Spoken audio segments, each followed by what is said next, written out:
When you think about businesses like Allbirds or Skims that are selling through the roof, sure, you think about a great product, a cool brand, and brilliant marketing. But what's often overlooked is the business behind the business that makes it all possible. For millions of businesses, that's Shopify.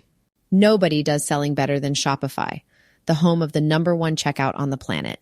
With Shop Pay, you can boost conversions by up to 50%, meaning fewer abandoned carts and way more sales. Whether your customers are scrolling online, strolling through your store, or browsing social media, Shopify ensures you're ready to sell wherever they are. It's no secret, businesses that want to grow with Shopify. Upgrade your business and get the same checkout Allbirds uses. Sign up for your $1 per month trial period at shopify.com/DAX, all lowercase. Go to shopify.com/DAX to upgrade your selling today. Shopify.com/DAX. Wendy Richter. I'm gonna fuck you up. We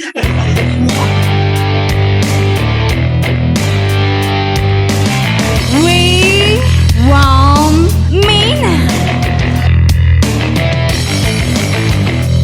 Mamacita. Thank you, Trish. I am Medusa, always have been Medusa, and always will be Medusa.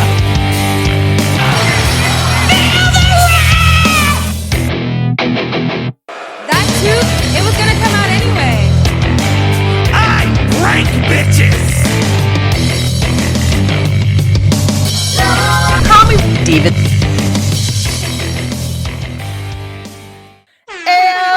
Everybody, and welcome to Don't Call Me Diva. We are in episode 3, and we have so much awesome shit to talk to you about this afternoon, this morning, wherever you are. I have no idea.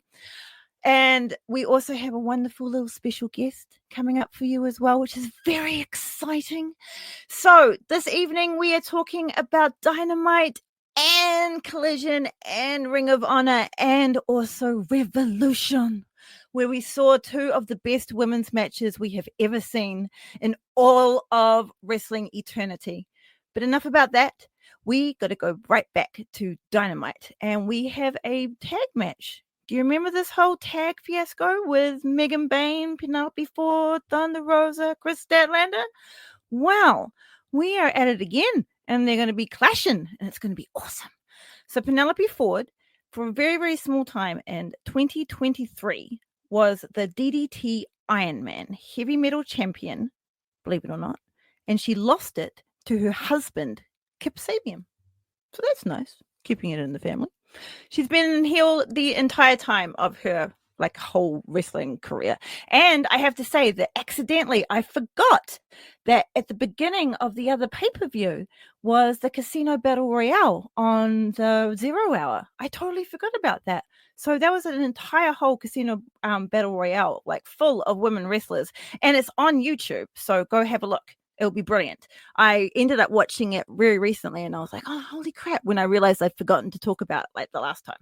And yeah, I absolutely recommend it. Here at Don't Call Me Diva headquarters, we recommend everyone goes to YouTube and watch that. Thank you very much.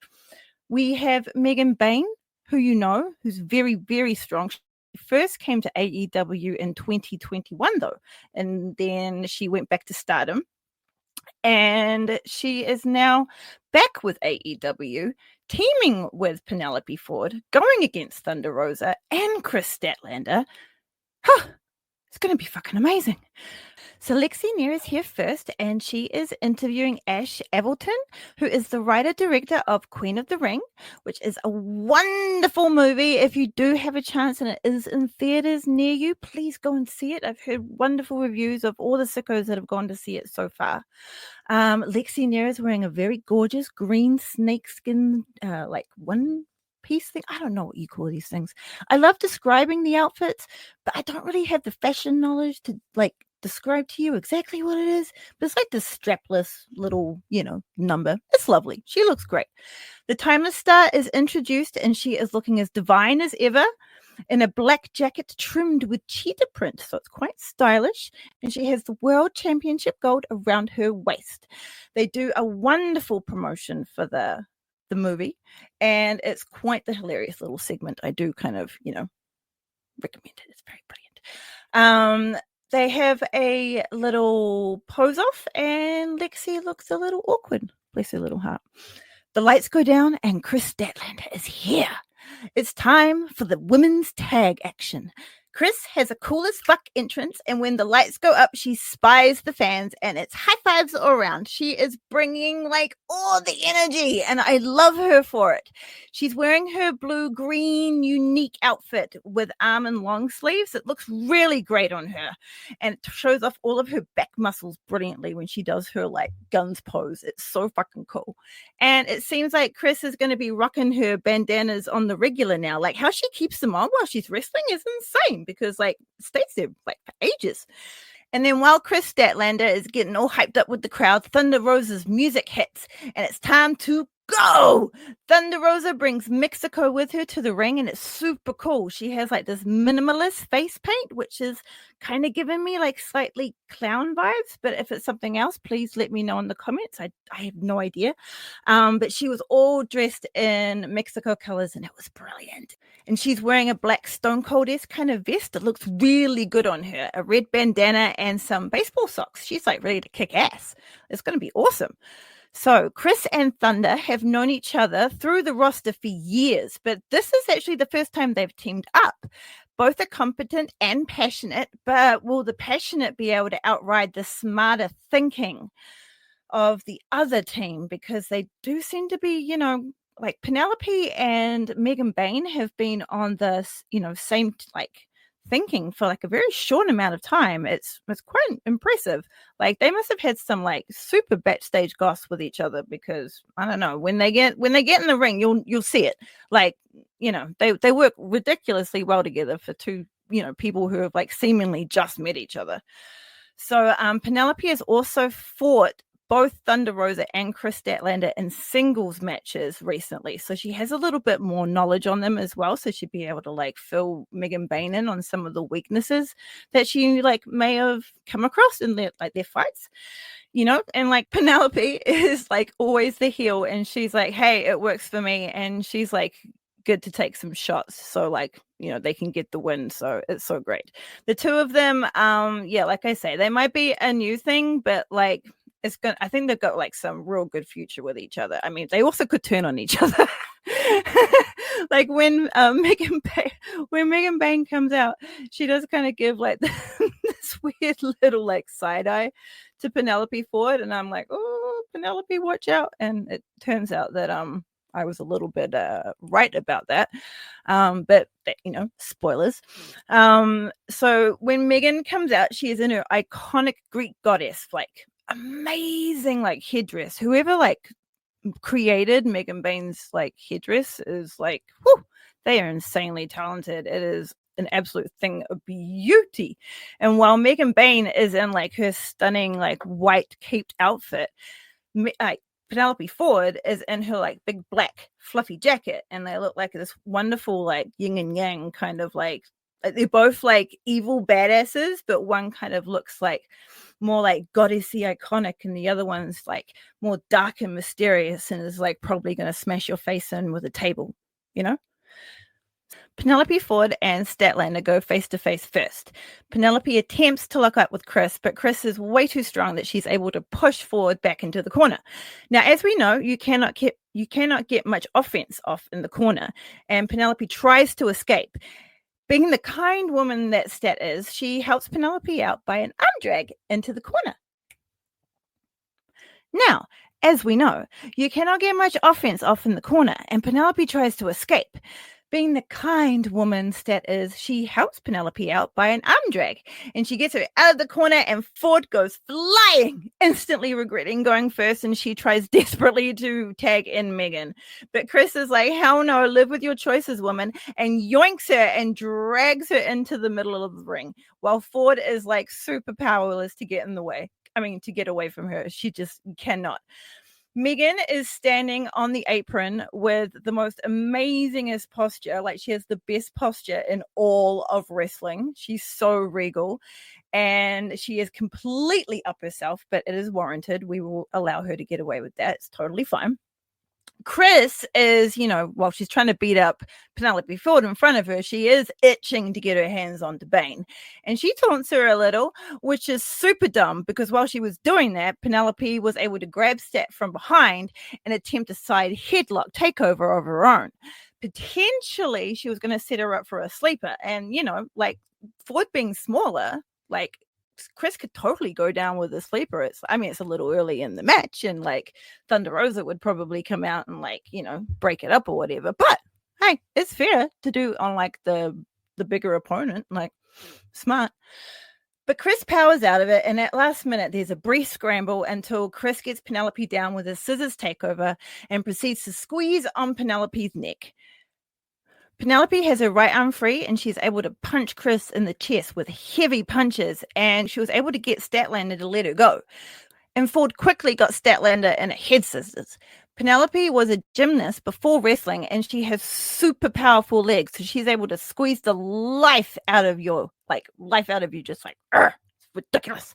And she's super sassy, and while she talks shit to Chris, she does Chris is trying to get out of this head scissors, but Penelope's just squeezing on her head and just talking shit, and it's you almost think she'd piss her off too much in that and get out of it. But maybe that is what got her the motivation to get out of it, because soon Chris gets into an impressive handstand and Ford's holy shit, and then instantly gets hit with a drop kick from Chris Statlander. Whew! That is what some shit talk will get you. Whew! That was a bad move on Ford, I have to say about that. Ford is then introduced to the opponent's corner, and Thunder Rosa tags in to give her the tour. The tour involved a quick whip and back elbow. Then Chris tags in, runs straight at Penelope, slams her own body into Ford. Thunder remembers she forgot to show Penelope something and tags back in. That thing was a nasty chop to the chest. Ford reversed the whip to the ropes and sent Rosa into them. But while Rosa was catching some breaths on the rope, Ford steam trained her dropkick into Thunder Rosa straight onto her shoulders. It was a fair pin made by Ford, but Rosa was able to kick out. Now Ford gets all licky because that's what she likes to do, and that totally pisses off Thunder Rosa because she's ooh, Cody's, and she pounds Penelope straight to the mat, and Penelope crumbles and starts dying on the bottom rope. And this time Ford gets a drop kick to her face, which that'll teach you if you're getting all licky. No one wants anything to do with that. Thunder is down for now, and she tags in Chris.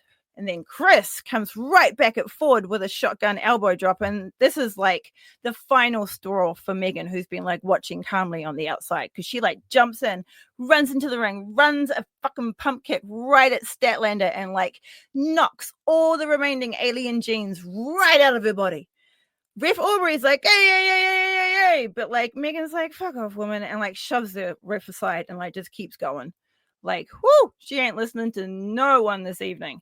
Thunder Rosa then tries to get Bane down with a top rope splash, but Megan just yoinks her out of midair and hoists Thunder onto her shoulders and then throws the adult human over the top rope and down at Statlander, who was on the rope, on the outside. Thank goodness, because she was actually able to grab her. But still, Rosa just flew at her like a sack of spuds. The both of them just went crashing down to the mat, and it was astounding to see Bane just hef a grown woman just like that. It was done with ease. It was she was doesn't mean anything to her. It was insane.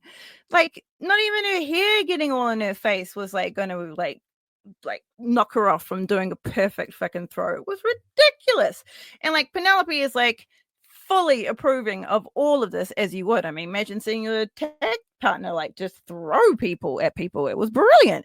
But that look got in Bane's eye again, the one that I was very suspicious about before. And before Penelope can even do anything to stop, she is all of a sudden hoisted onto Bane's shoulders, and Bane just flings Penelope at Statlander and Thunder Rosa like she was fucking Serpentico and Bane was Luther. Oh my goodness. It was awesome. It was insane.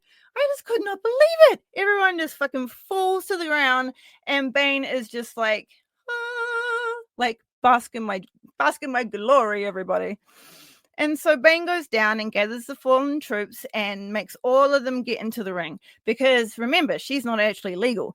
And if she's going to win this, she needs Ford to pin Statlander. So she gets all that set up, but there's only a 2. For some reason, there is only a 2.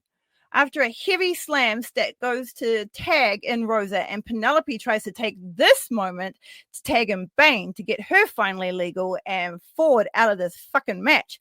But Thunder Rosa is full of confidence, and she just runs at Bane.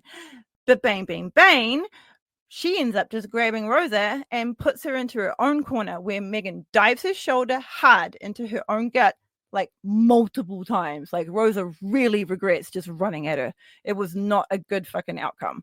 Megan then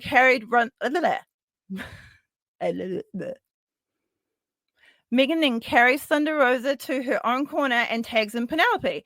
And it seems like they have like a little plan in mind. Like I said, these, apart from being flung, which I don't think was part of the plan, they were working really, really well together. So Megan runs at Thunder, who's been propped up into the corner, and she slams her whole body into Thunder Rosa. Penelope is like right behind her real fast with a heavy hitting handspring into a back elbow right to the face of Thunder Rosa. With a kiss to the cheek for luck, Penelope throws Rosa at Bane, who gives her a simple leg suplex, and Penelope goes in for the pin. But once again, it's only 2. Because remember, Rosa is tough as shit, and you need a lot to fucking take that woman down for the 3 count. Penelope grabs Rosa's foot while she tries to get to Statlander to tag her in, and then stomps down on Rosa's back. More punishment is delivered to her back as Penelope puts a surfboard stretch on Thunder and digs her boot into Thunder's back. It was, you could just see Thunder Rosa like writhing in pain. But while the commentators were bickering about, something, I have no idea what it was, the crowd was giving us all their energy to Rosa, and she was able to power out of that submission with some stiff elbows. Ford wants to disappoint the fans, though. She's been a heel for life. The cheer of the fans just gives her energy to inflict more punishment. And she, oh shit, I've done it again. Uh-oh, I've done it again. And she didn't.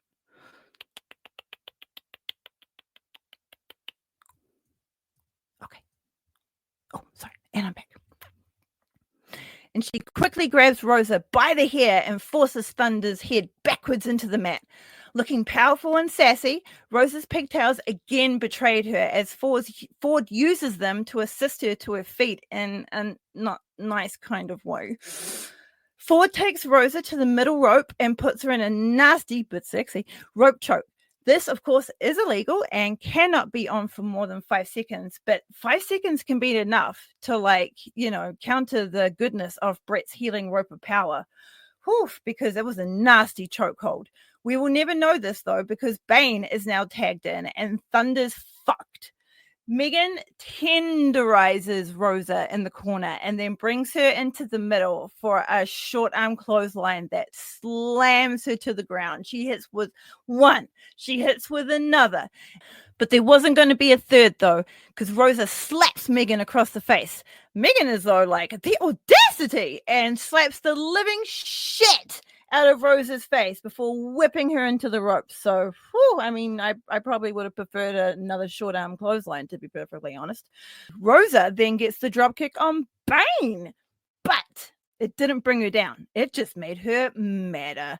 Megan screams, "Get up!" at Rosa, who does so very weakly and probably very subconsciously. And Bane bulldozes right through Rosa with a flying clothesline. Holy flying fraggles, people. It was glorious, but hell no, I want nothing to do with any of that. The height Megan got on that was incredible.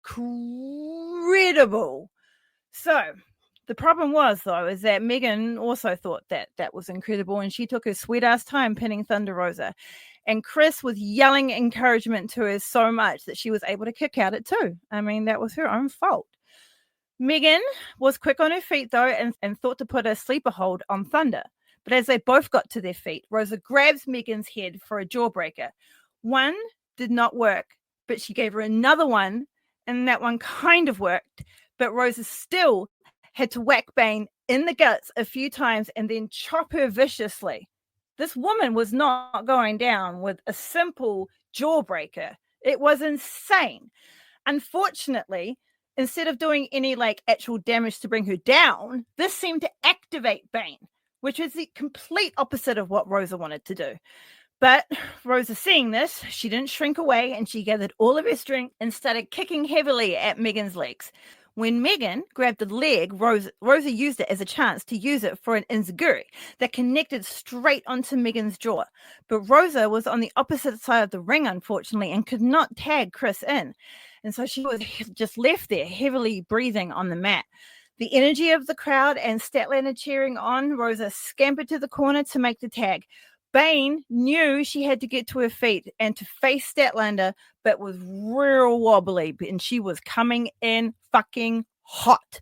So when Thunder got the tag on Chris came into the ring via a top rope airlines and landed an atomic drop kick to Megan's chest, sending Megan flying into the corner. Penelope, not afraid in the slightest, confidently tags in and just ran straight at Statlander, who hiffed her over the head, and she fell for a rough landing. I did not want to be Penelope Ford after that. Thank you very much. Chris is still locked in on Bane, though, and she just destroys her in the corner with a hard lariat and brutal kicks to the face.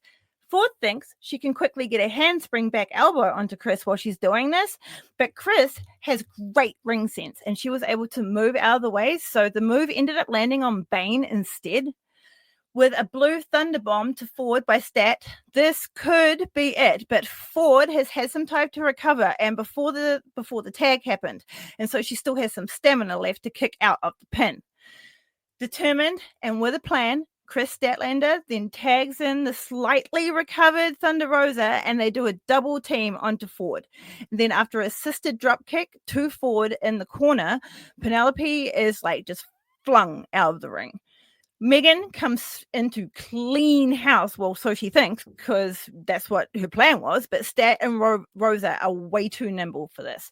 Rosa delivers a drop kick, Statlander hits Bane with a scissors kick, and then sends Bane to the outside, which seemed like a mistake, but it looks like the two women have a plan in mind. Rosa powers up, then catapults herself into Bane with a baseball slide kick to the mush.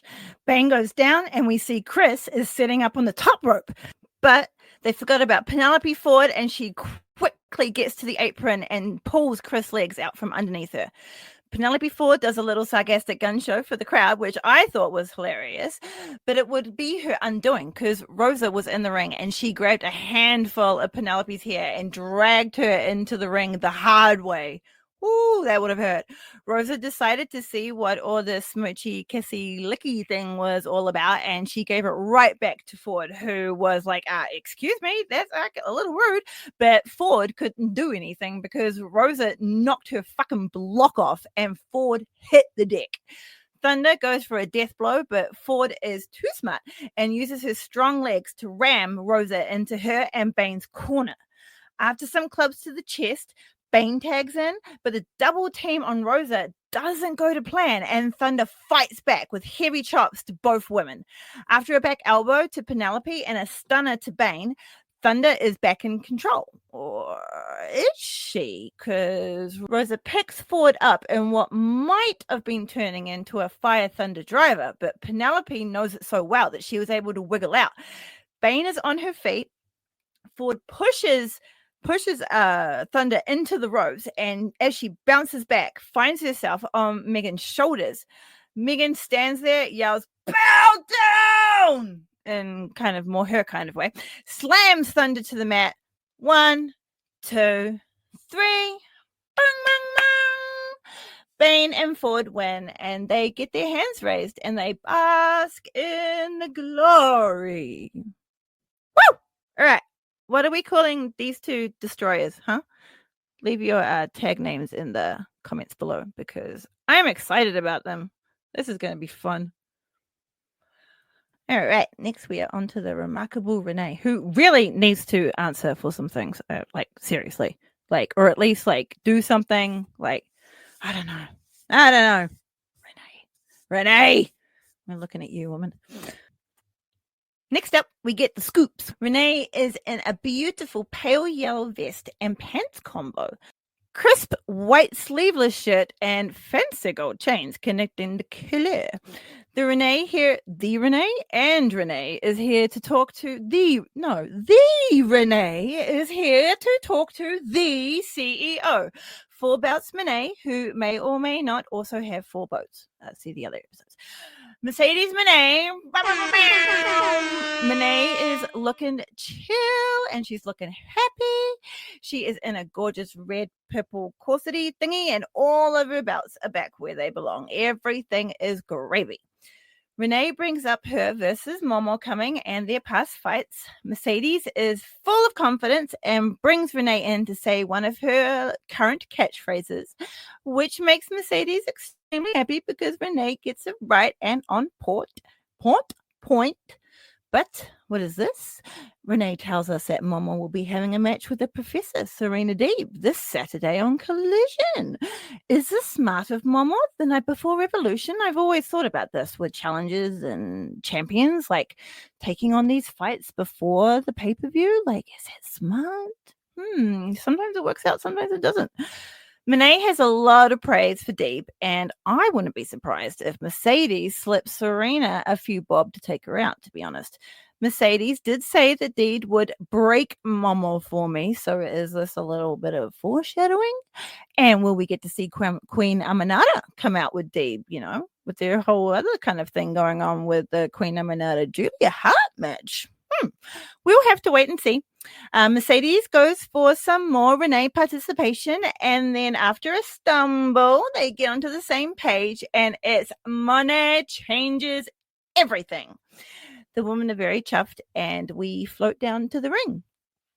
So after Jay White demolishes Max Caster, we got a pre-taped promo of absolute genius. Now, you all know what I'm about to talk about. The thing that, blew everyone away. Bravo, AEW.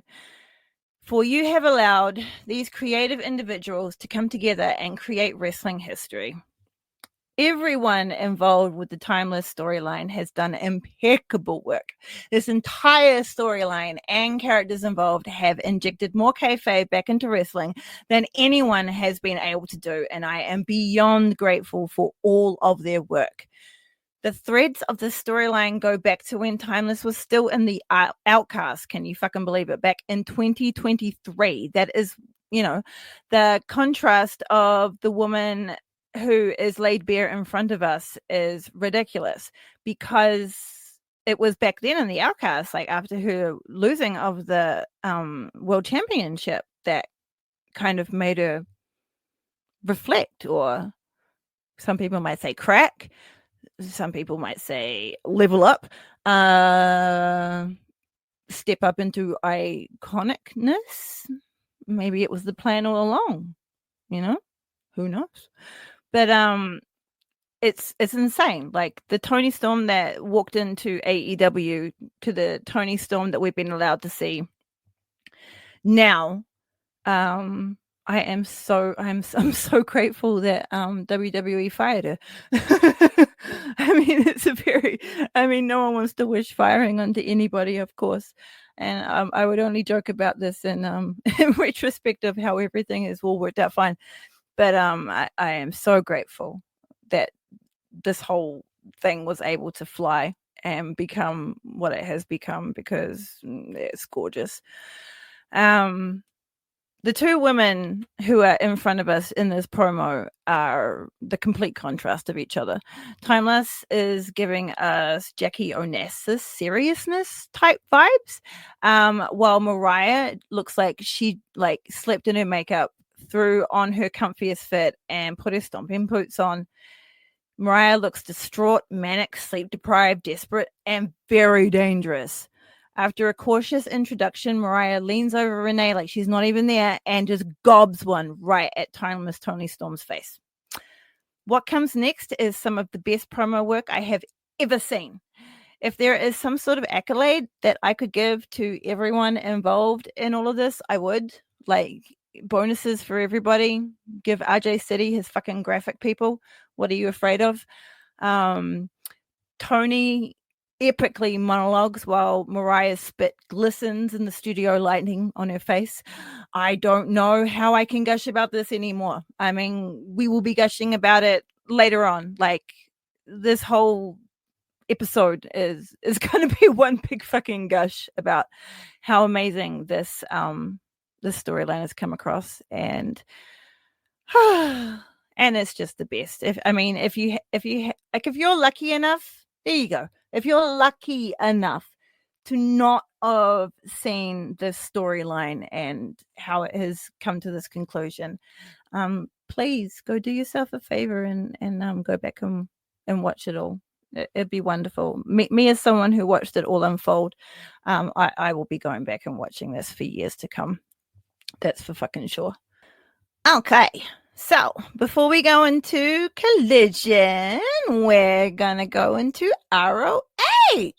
And I would just like to say that the ROH intro music is really cool. Like, it's a really fucking cool intro to a show music. It's brilliant. In this show, we're going to see Thunder Rosa fight again. We'll see how she's going to be after that fight that we've, just talked about, because Jesus, that was, she's probably going to be feeling it a lot. But first, we get the Forever Champ versus La Catarina, which means we get to bop about to La Catarina's entrance theme again, because it is really cool. And we get to experience the awesome down-tuned goodness of Athena's theme. They're like contrasting, and I love them both. They're so great. When everything goes like a beautiful purple and blue for Athena's like entrance, it feels so good. It really does. Her music is amazing. It's like an epic intro music, which I love. I also loved her other one, that the one that she had in WWE. That was really great too. Like, she has some really good music. Like, wrestling has some like bangers, like some real bangers. Like, I've like taken some tunes from pay-per-views and stuff and like put them in my normal rotation, and it's just been brilliant. Like, there was this one song from like No Mercy, I think it was around like 2017 or something, I'm not quite too sure, 2017 to 19 maybe, and it wasn't like a long song, but yeah, like, I was satisfied just having that little fucker like on repeat for like, a little walk to the shops or something. Like, it was brilliant. Anyone else out there like randomly have like a pay-per-view like music that you were like, oh fuck yeah, this is a banger? Please let me know. I would like to hear them. Yeah, please leave your comments. That'd be great. When Athena comes out, she is full of confidence and swagger, dressed in her cool as fuck battle two-piece in blue and lime, giving me like full-on Jeff Hardy vibes. With her spinning championship, the spinning champ gives us a twirl, and it's delightful, but also kind of terrifying at the same time, which is kind of Athena's shtick. Athena's hair is fucking amazing. It is giant, full of life, and I absolutely love it. Her hair is so fucking cool. When Athena gets into the ring and begrudgingly hands Ref Aubrey her title, you have the handshake of honor, which is completed as is tradition.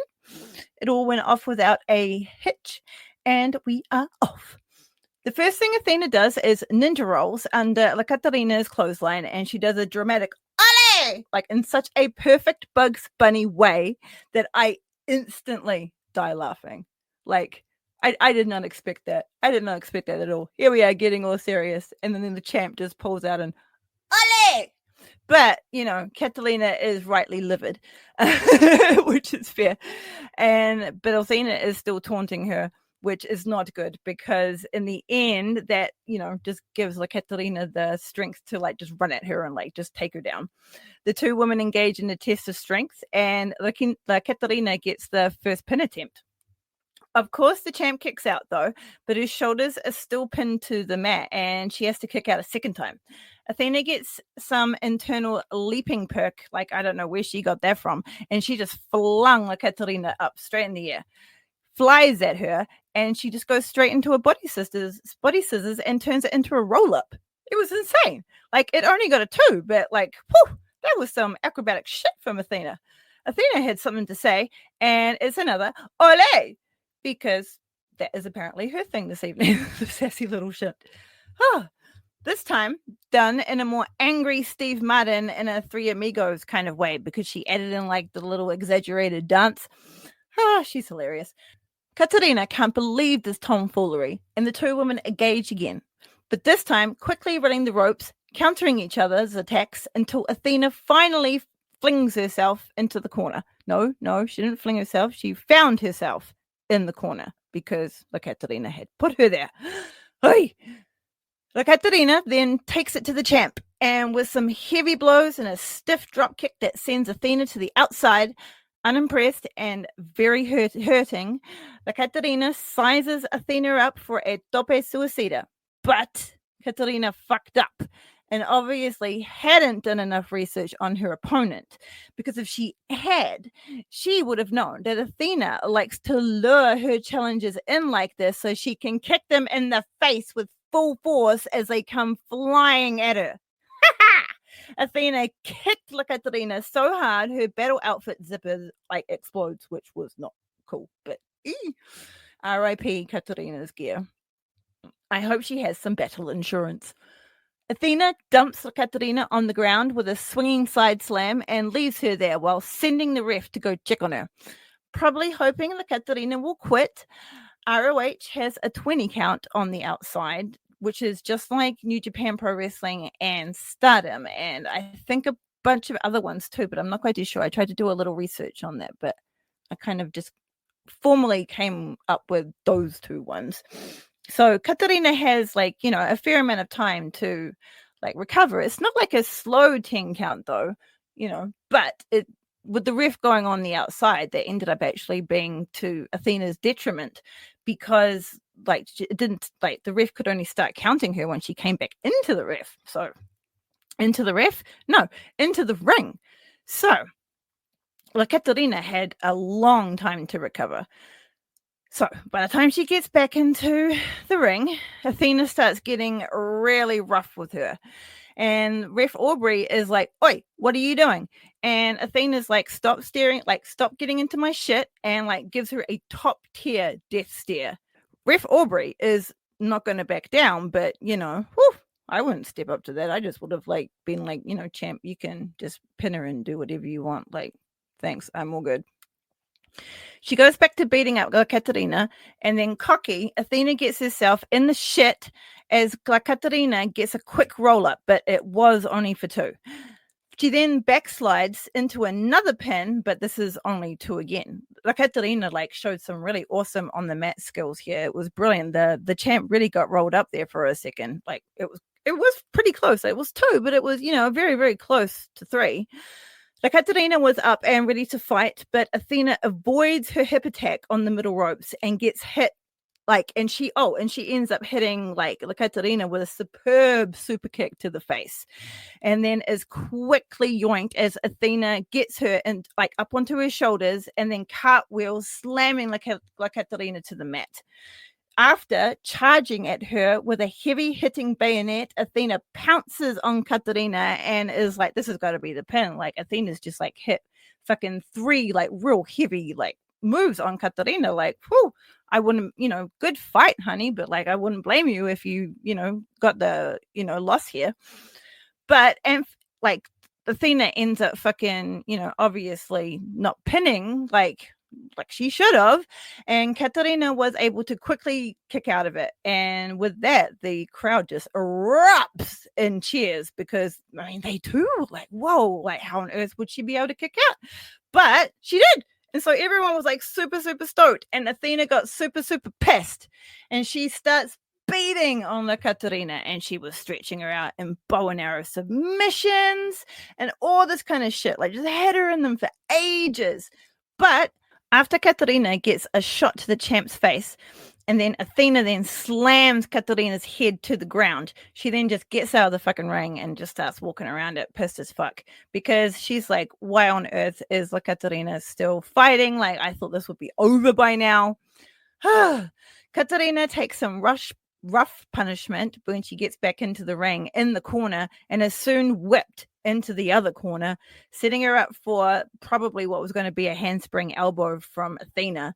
But La Katarina had gotten some like power back by this point. Like Athena getting all shitty on the outside really didn't like do her any favors, and she expertly flew at Athena and she got her right in the face with a knee. It was like perfect. Athena just like falls straight to the mat. It was beautifully connected. Beautiful. The champ went down, but La Katarina, she was also down, and she crawled all the way to Brett's healing rope of power, knowing a little bit more about it and like being like, I didn't get enough then, and that whole fucking running knee just took all of that out of me. But she's facing Athena, and Athena knows all about the supernatural powers of that rope, and she is quick to stop La Katarina from getting any health back. But she just got a little boost, and Katarina was able to avoid the onslaught and bounced off the top rope, flying at Athena for an avalanche shotgun dropkick. Athena rocked, and in the corner, La Katarina hits her with a hip attack, and then she gets her up into an electric chair, then pins Athena dead in the ring. But it's still just a 2. Because Athena is that good, and she kicks out with a vengeance. La Katarina makes a pretzel out of Athena's legs and turns her into a Boston crab. The champ is in disgust. And while Katarina delivers that, she fucking reaches out with all of her might to the ropes and finally makes her way crawling up to Brett's rope of healing power for desperately needed health to regenerate herself.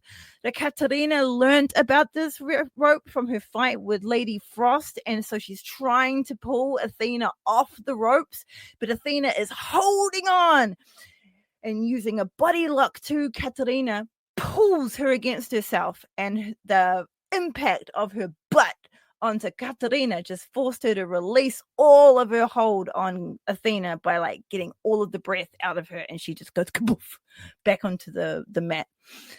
Athena rages into momentum and gets Katarina up for a beautiful pop-up powerbomb into the pin.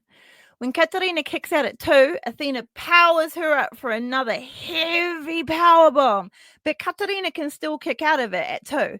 Mad as hell, Athena screams at the ref, and then she does something insanely cool and wraps Katarina up for a modified gogolata, where she squeezes Katarina's throat against her own shin. Well, Athena's shin, not Katarina's shin.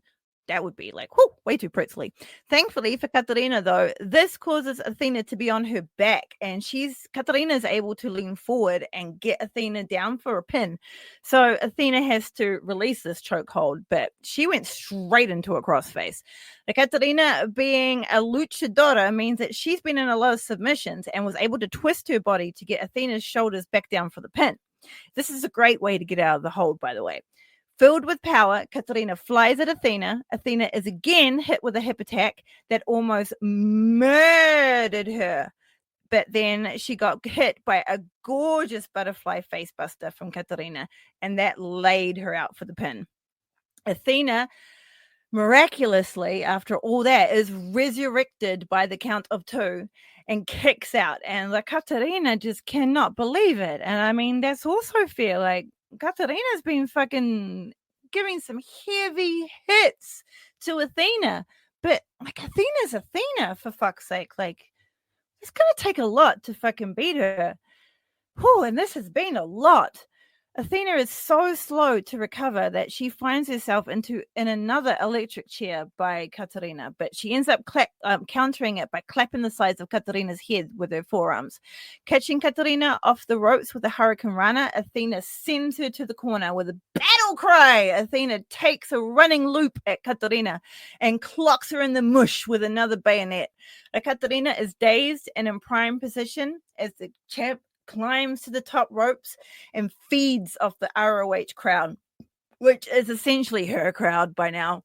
Athena then executes the most devastating O-face I have ever seen her do and demolishes Katarina.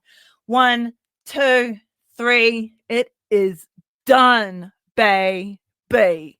Athena wins. After the handshake, as is tradition, Athena holds up Katarina in glory for some reason. I mean, it was she trying to kid. But Katarina does fall for it and is rewarded with that false hope, with a smash to the face, with the belt, by the Forever Champ, who then cackles in delight and twaddles off. So yeah, that's what you get, people. Don't trust a heel, especially when they've got their belt in their hands. They're going to smash you in the face with it. Unless they're on some sort of tweener adventure. But, you still can't trust that. I mean, I wouldn't. Doesn't, they might be going on a nicer path, but that doesn't mean that they're going to like you, So backstage, while Athena is pumping herself up with 2 minions, a rogue Diamante swoops in, asking for where, Billy is. And Athena's like, meh, I don't know. I have no idea. And Diamante's like, well, sweet. Now I am minion number 1. And then just walks off. I didn't realize you could do that. But Athena seems happy. So is it official? We don't know. Billy Starks is in action next, though, and she is versus a woman by the name of Milo, M-Y-L-O. Billy Starks is in Barbie pink and lavender gear, and Milo is in orange battle pants and white top. This is the first time I've ever seen Milo. It turns out she is the current glam champion for Oakland promotion, Hood Slam. And the commentators tell us that she is also trained at the same place as podcast fave Brody King, which is fucking cool. That's really awesome. Oh, this reminds me. Someone wonderfully left a comment on the first episode about a woman named Rachel, something that I was meant to look into. And I got so caught up with Revolution that I completely forgot to do that. But next time I will. Thank you. I will remember. So let's fucking go with Billy versus Milo. The handshake done, the women lock up. Milo takes a few knocks in the corner and Billy just stays on her, delivering multiple heavy blows. Milo fights back, but a stiff knee to her gut kills any momentum that fucking Milo had. Billy seems a little sassy tonight. She full on screams at the ref when the ref's telling her to get out of the corner. She stomps on Milo while she's down in the corner, and then she drags her eyes and cheekbones along the top of the rope, which had to have stung. That's some nasty shit.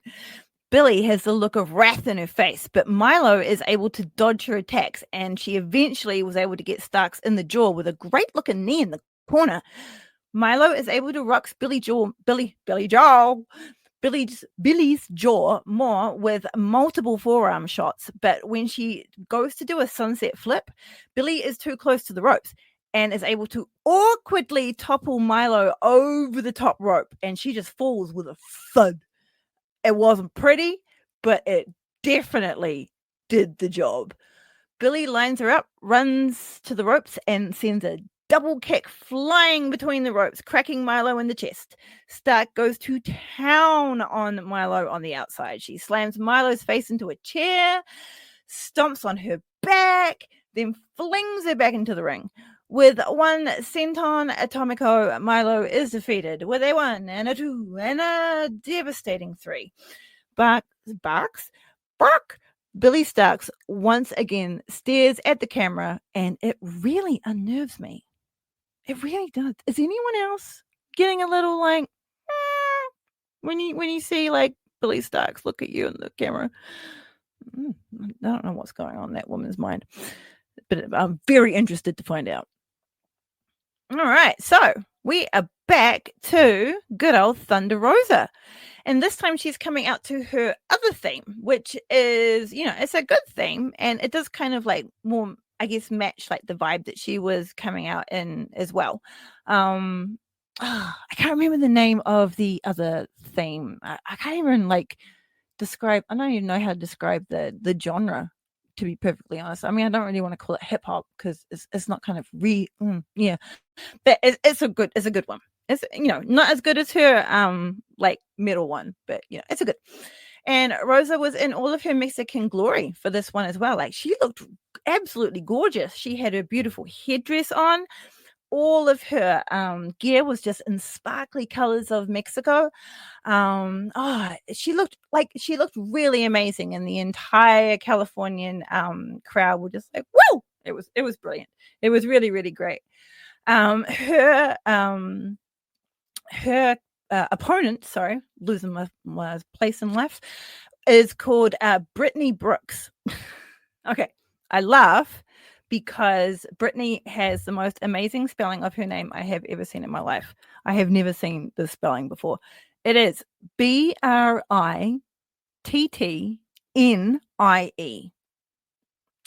It is the most convoluted way of spelling Brittany, and I fucking love it. It is so wrestling. It really is.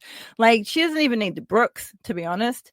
Just like Brittany spelt like that is all she fucking needs. That's all she needs. Apparently she's a Brittany fan as well. So yeah, like drop the Brooks, hun. You got it with your convoluted Brittany spelling.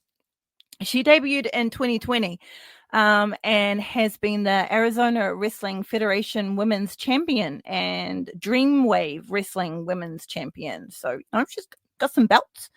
She's dressed all in pink and gives us a bow. And now she's facing the former AEW ROH World Champion in Thunder Rosa. So let's see what happens. The handshake is completed and the two women get into a scramble that takes Thunder by surprise, but Thunder is soon in control and gets Brittany to the ropes. Easing off her, Rosa quickly delivers a rough chop to Brooks's chest. Following her to the other ropes, Thunder gets Brooks again with a nasty sounding chop this time. Like, whoo, Thunder's got some nasty chops, and when you put a little run up on it, whoo, that's got to be even worse. Thunder Rosa whips Brittany to the ropes again with a cheeky hi. Brooks quickly gets Thunder Rosa over with her arm drag. This seems to be her little thing. A little cheeky hi and an arm drag. Brooks' arm drags are on point, to be perfectly honest. Like, she's really, she's got them good. And she gives Rosa another one. Rosa then gets the upper hand on Brooks when she avoids her splash into the corner. A snapmare into a running clothesline, and Thunder Rosa goes for the pin. But Brooks kicks out with passion at 2. She's not going down. This is like her moment, and she is not going to get pinned in the first pin. And this frustrates the fuck out of Rosa.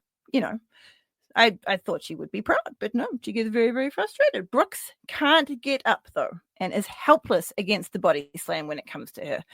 Rosa tries to get Brittany in a front face lock for the final reckoning, but Brooks' survival skills and experience kick in, and she pounds on Thunder's ribs and in her gut, and gets her in the gut and pushes her into the corner.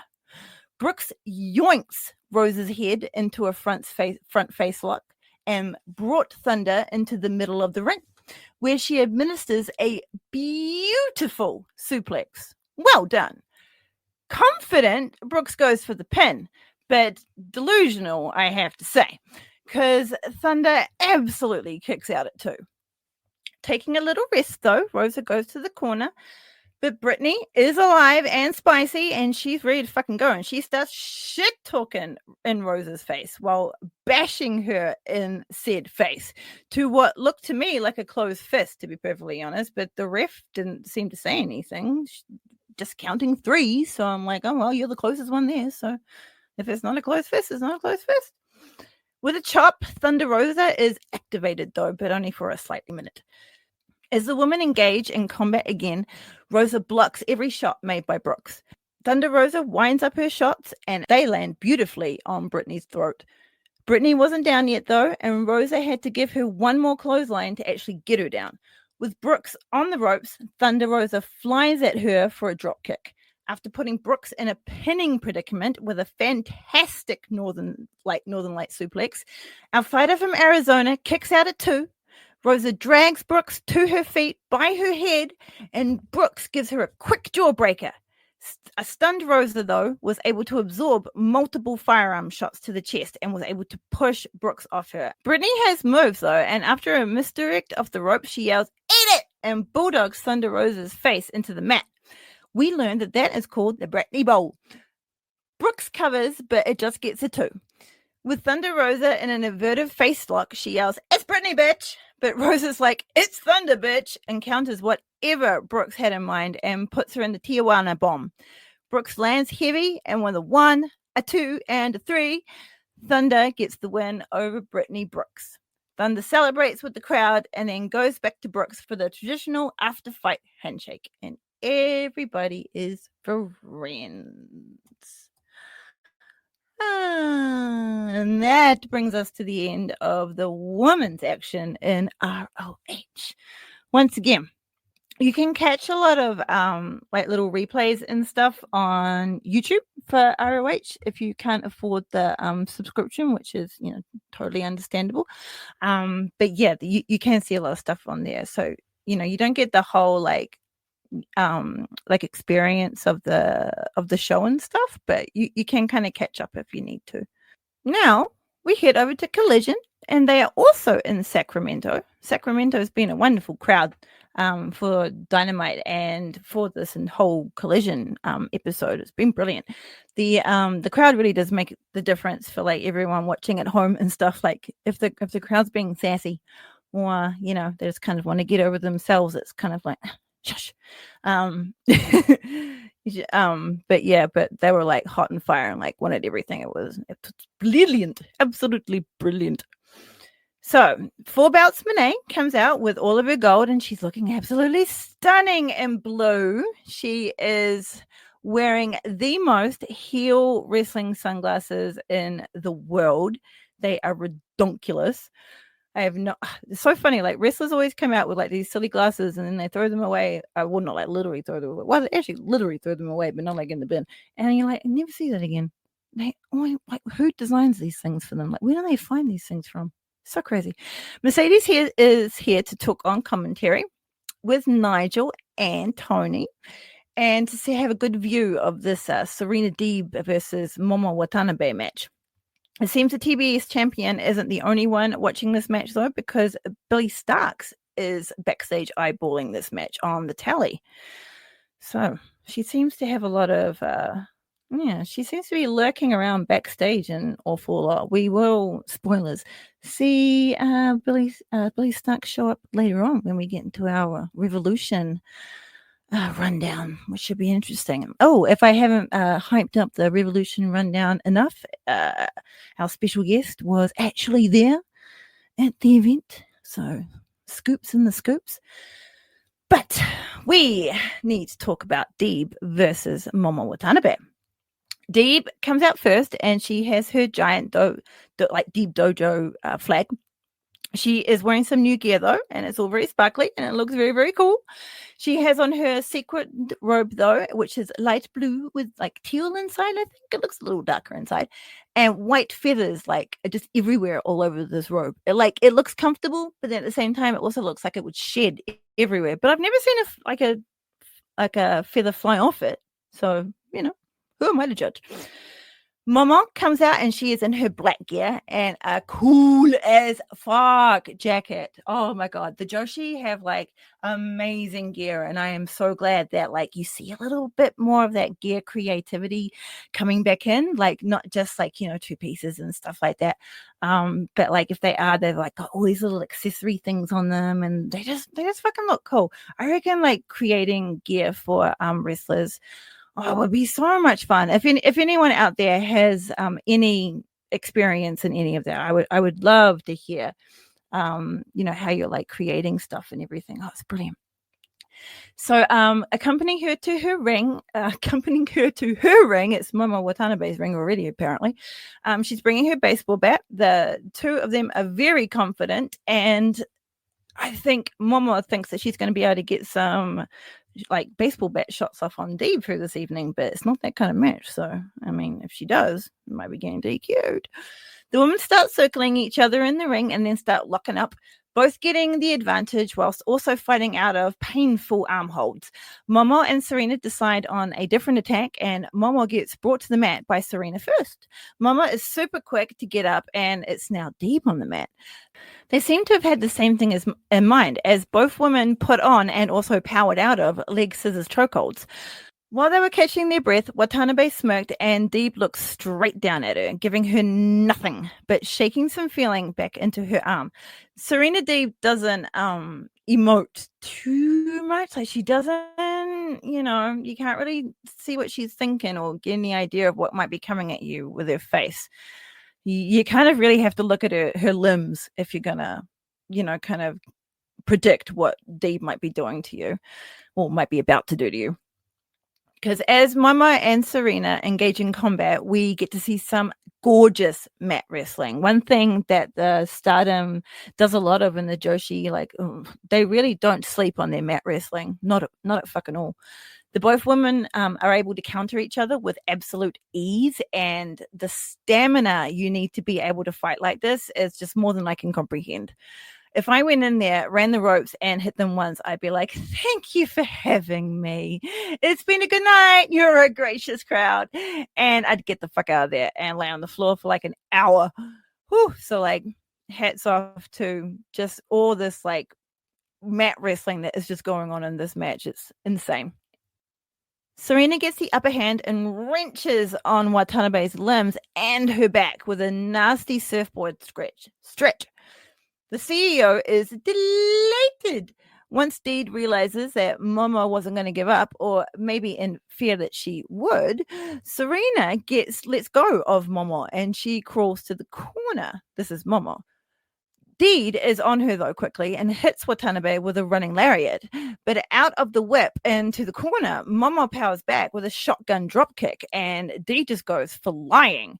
If you don't know anything about Momo, if I haven't made it clear enough, what Momo does with her feet is devastating. With Serena recovering in the corner, Momo sprints at her and lands another shotgun dropkick, kicking Dee's leg out from under her. She then lands on her butt. Momo sets up again, and Deeb feels the third drop kick. Ooh, it pounded right into her chest. Momo turns her eyes onto the TBS champion, and Monet lifts her title in defiance. She's like, yeah, that's cool. I'm still the champ, though, and you ain't going to do that to me. Well, we'll see what happens. Serena Deeb then takes 3 of the most sickening sounding kicks to her upper body that I have ever heard in my life until that moment. Spoilers for Revolution. But she manages to stop a 4th that was coming at her, and with leg in hand takes Momo to the ropes, wraps it around the middle rope, and delivers a dragon screw to the free leg. In pain, Momo is dragged to the middle of the ring, and Deeb gives her a swinging neckbreaker. While Nigel butters up the CEO and she shines in the glory, Serena is beating on Momo. With every offense, Deeb seems to have Watanabe's number, the counters, everything. Momo eventually finds herself in a ropes-assisted neckbreaker, which no one wants to be in. I mean, especially by Deeb, but come on, a rope-assisted neckbreaker? Fuck that. And after some well-deserved gloating, Deeb goes back on the attack, and this time goes nanas on Momo's leg. Because she's a submission specialist, any leg, any limb will do, but she's might as well get all 4 of them down, huh? Beating it down so it can be weakened for the submission that Deeb is currently planning on putting on her. Momo screams in pain and slaps the shit out of Deeb's chest, which is pretty much all she could do. But Deeb keeps going, and she keeps going after Momo's leg, like she wants to rip it off and have it for dinner, which she may. I'm not too sure. She may love opponent's flesh. Just going to put that out there. It was Deeb's undoing, though, because she did 1 dragon screw too many. And Watanabe was able to use her cunning and sat down on Deeb, pinning her shoulders to the mat, stopping it right then and there. Just the 2, though, because Deeb rolls up and was able to pin Watanabe to the mat, who then also kicked out at 2. With the rigor of being close to being beaten, Momo lines up Deeb's head and delivers a brutal kick to it. Monet wasn't too fond of that, though, but she got even more pissed when Momo did the 3 amigos on Serena, and you can hear Mercedes quite clearly calling her a bitch. Now, what I have seen a lot of people say, and I do bring up later on, so maybe I don't need to bring it up now, but I'm going to anyway.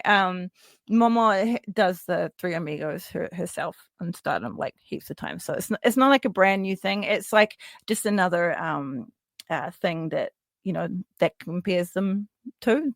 It's good for storyline and everything, especially in like the Western world, because who might not obviously know that Momo does the Three Amigos, so it's fun to use as like a little rivalry thing, but she does do them herself. She's not just being a sassy bucker. Mama stares her down while she pins Deeb, but it's just a 2. Serena then pulls out the old octopus lock and stretches Mama while she screams out in pain. Deeb does such a good octopus lock. I mean, I think does Io should I do an octopus lock as well? Fuck, I can't remember. For some reason, it just came into my brain that she did one in NXT or something. Anyway, it's one of my favorite submissions, though. I really like that one. It's a good one. While Mama screams out in pain, Deeb gets way too cocky here and releases the hold. I don't know why she went to do that, to be honest. She just could have kept going with that and probably would have taken Mama down.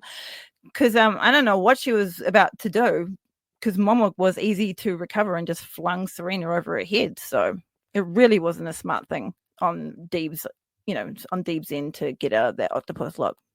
But anyway, Deeb comes crashing to the mat hard and she gets delivered another German suplex. It is here that we get that unsettling Starks' watching over there kind of moment. After another failed pin, Mama signals for the death blow, but that would be a backfire because after a flurry of stand-in switches, Mama gets thrown into the ropes and transported to the mat with a heavy suplex. With a Pepsi twist, Serena slams Watanabe back onto the mat, but Mama ain't down and she kicks out at 2. The TBS champion, 4 bouts Monet, is stunned that she is able to do this, followed quickly by anger, and the crowd is just going crazy. Thinking now would be the perfect time to hit her with the detox, Serena puts Momo into position, but Momo can fight her off and escapes it. Deeb is a bit woozy and is sitting on the mat when Momo runs at her and gives her a strong PK to the back. This was the second strongest kick I have ever heard through the television. Whoo, that sounded rough. Bouncing back off the ropes, Momo gives a double knees to Deeb and goes into the pin. But Deeb crazily can still kick out at 2. Momo goes for her finisher, which is the B driver, but Serena shimmies through Momo's legs and yoinks Watanabe into a half crab submission, dead in the middle of the ring. But once again, Deeb's extended knowledge works against her because she positions herself to tie Momo up in a different way when she was getting such good progress with this half crab submission. Like she was gonna, once again, she was going to tap, but then Serena's like, oh, I know this one now, I'm gonna go put this on her. Just stick to your move, honey. Like it's working against you, okay? You're too smart and it's working against you.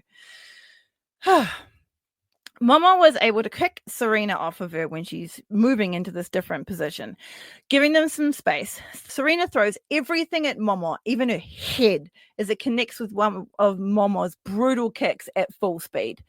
Momo puts Deeb in a bending 3/4 Nelson suplex that she calls the Peach Sunrise, which is one of her finishes. And while Deeb's shoulders are down, the ref counts to 3. 1, a 2, and a 3. We have a winner. Monet gets all miffed and saunters into the ring in her gorgeous silver sparkly boots and gets all up in Momo's face. Monet introduces Momo formally to the TBS title by smushing it into her face. Momo gives Mercedes back, as is tradition, with a kick to the head, climbs to the ropes, and then hits the TBS champion with a Meteora.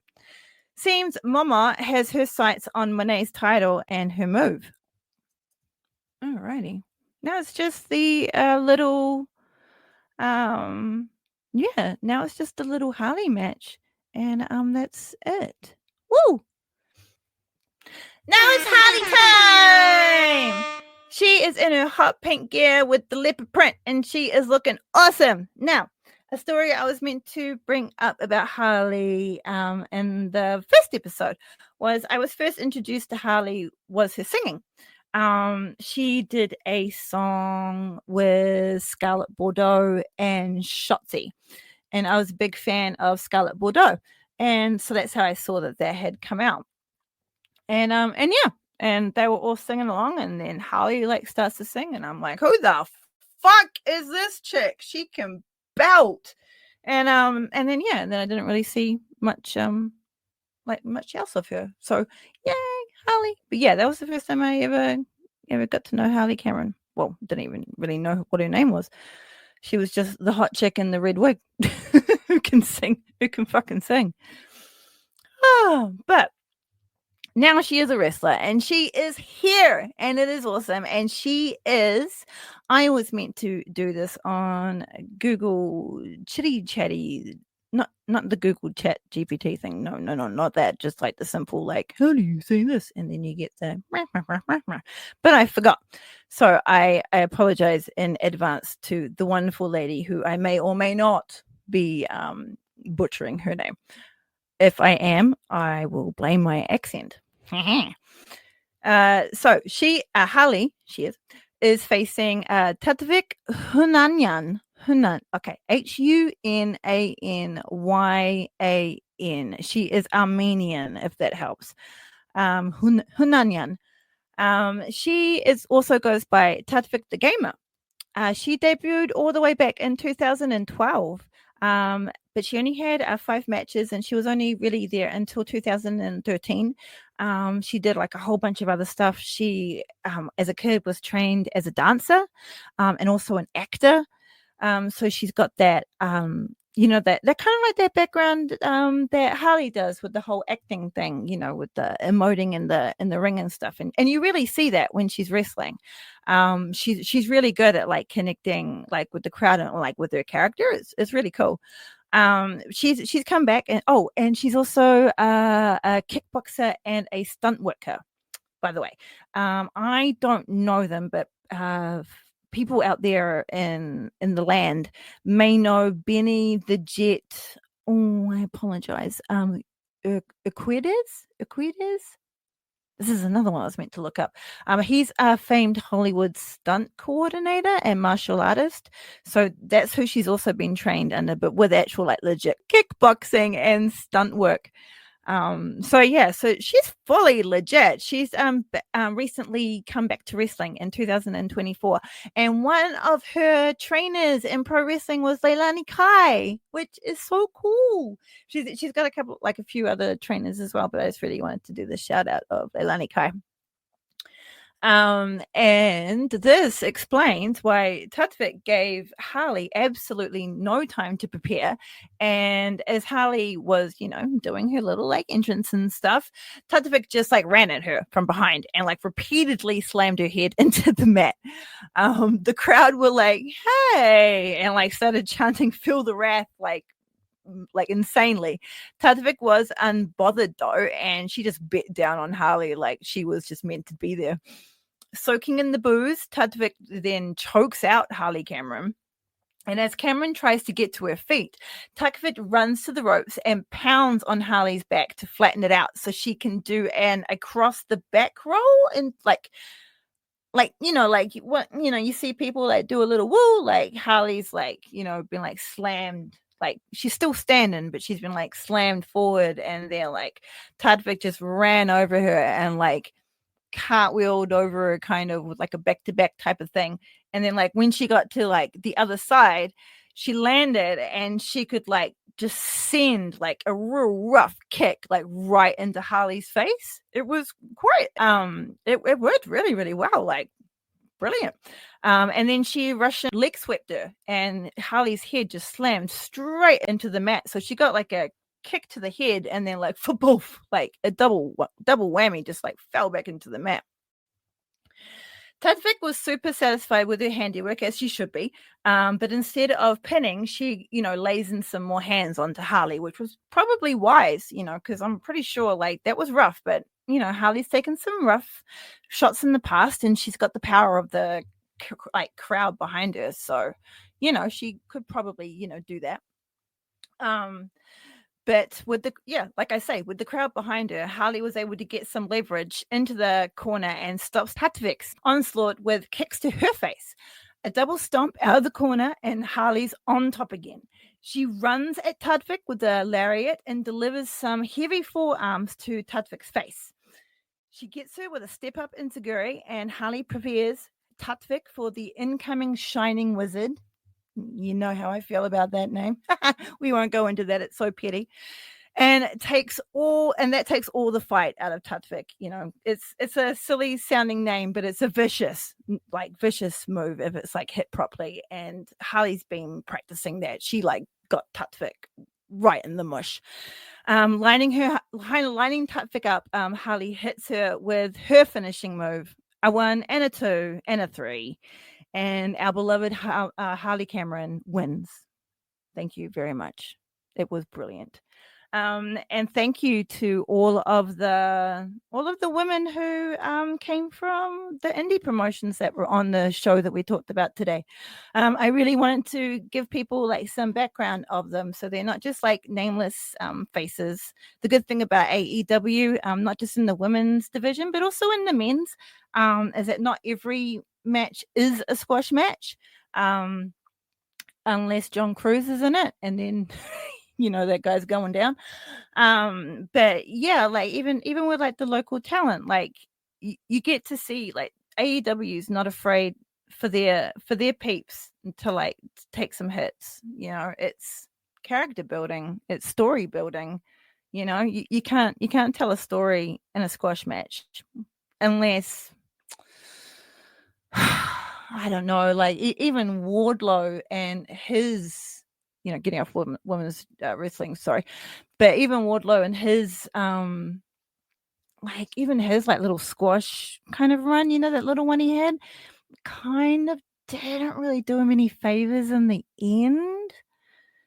I mean, it was fun for the 2 or something, but I feel not that he had to take any punishment per se, but I kind of felt maybe more depth. If you're gonna have a squash match, you need to have some fucking depth, okay? Don't just pump and dump, all right? Give me something, okay? And talking about giving something, we are now on to our special guest Revolution segment. Here we go. Hey, and now we are joined by the fabulous, the one and only Miss Britt Michelle. Whoop, whoop. Hi. That was fucking wild. It's me, Brett Michelle. I'm really stoned. Always. I'm ready to talk some wrestling. Hi. I love it. So we're all primed and ready to go for Revolution. How did you enjoy Revolution? Oh, actually, sorry. Britt Michelle has a fucking amazing podcast herself, The Hard Way thanks. with Britt Michelle. Woo! It's pretty okay. I think it's all right. It's possible. I'm just kidding. Good. It's the best podcast you'll ever listen to. It really fucking is. Jim Cornette does. So I got that going for me. I mean, can we let's probably not better than Bischoff too. Fucking A, what is that guy even got going on apart from maybe Bullet Ray at this point too? Okay, I'm done talking shit about my elders.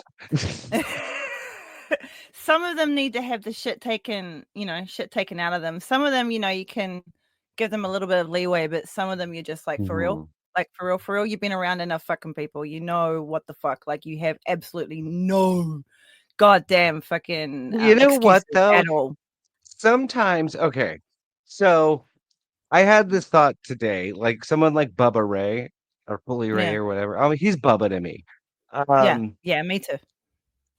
I think like 75% of the shit he says like online is just for the reaction. Like I don't think that guy truly believes in his heart of hearts the guy who put a 70-something-year-old woman through a table twice. Like I have a hard time believing him when he says things like, I won't talk about a match because someone took a tombstone on a steel chair and that didn't end the match. I have no respect for that. Like, I don't know. I part of me thinks that's him just being like, this is going to get me a lot of attention and engagement, which I think is a lot of the dorks online. But Yeah, you think he's like, this is actually a really good way of you putting it, actually, because I myself have been vehemently pissed at fucking Bubba Ray and what he's been oh saying. yeah, I me too. But yeah, but you do actually bring it up in a very good way. Like, have I just been worked? And if I have, well then bravo. Yeah, And I would actually rather that, to be perfectly honest. I would yeah, rather I yeah. was tucked in. I really, really would, because yeah, bravo fucking no for that. Like, good on you. I really do hope it's a work, because looking back, like as I have been, like a lot more recently, he's done so much with women's wrestling. Like, he's like you say, like he put an old lady through a fucking table twice. Like, he was just like, yeah, sure, she can fucking do that, and I will do it safely. Yeah. And he's like put many a teeny tiny diva in a predicament. But I was always looking back at that before with like sinister intentions in my mind. I'm like, oh, like, if these are his opinions, maybe he was, like the leery old uncle fucking doing shit. But like, he also, No, I mean, that company at that time, you never know. right? Like, I can't help but be a bit of a, like a shell shock with this kind of shit. I'm like, I'm sorry, but like, whew, my benefit of the doubt went out a long time ago. But if this is, that would be brilliant. I kind of feel like putting that into my zeitgeist, because it actually does make me feel a lot better about the situation. I think when it comes to like interacting with like the internet wrestling, because I've been watching wrestling my whole life, but I'm new to like kind of like being involved like in the larger like internet community of it, Me which too. like yeah, and so I think like when I look at any post from a wrestler, like I come from an era where it like kayfabe was still semi like respected, Yeah. and so I just always assume they're working me. Like Yeah. before I like Yeah.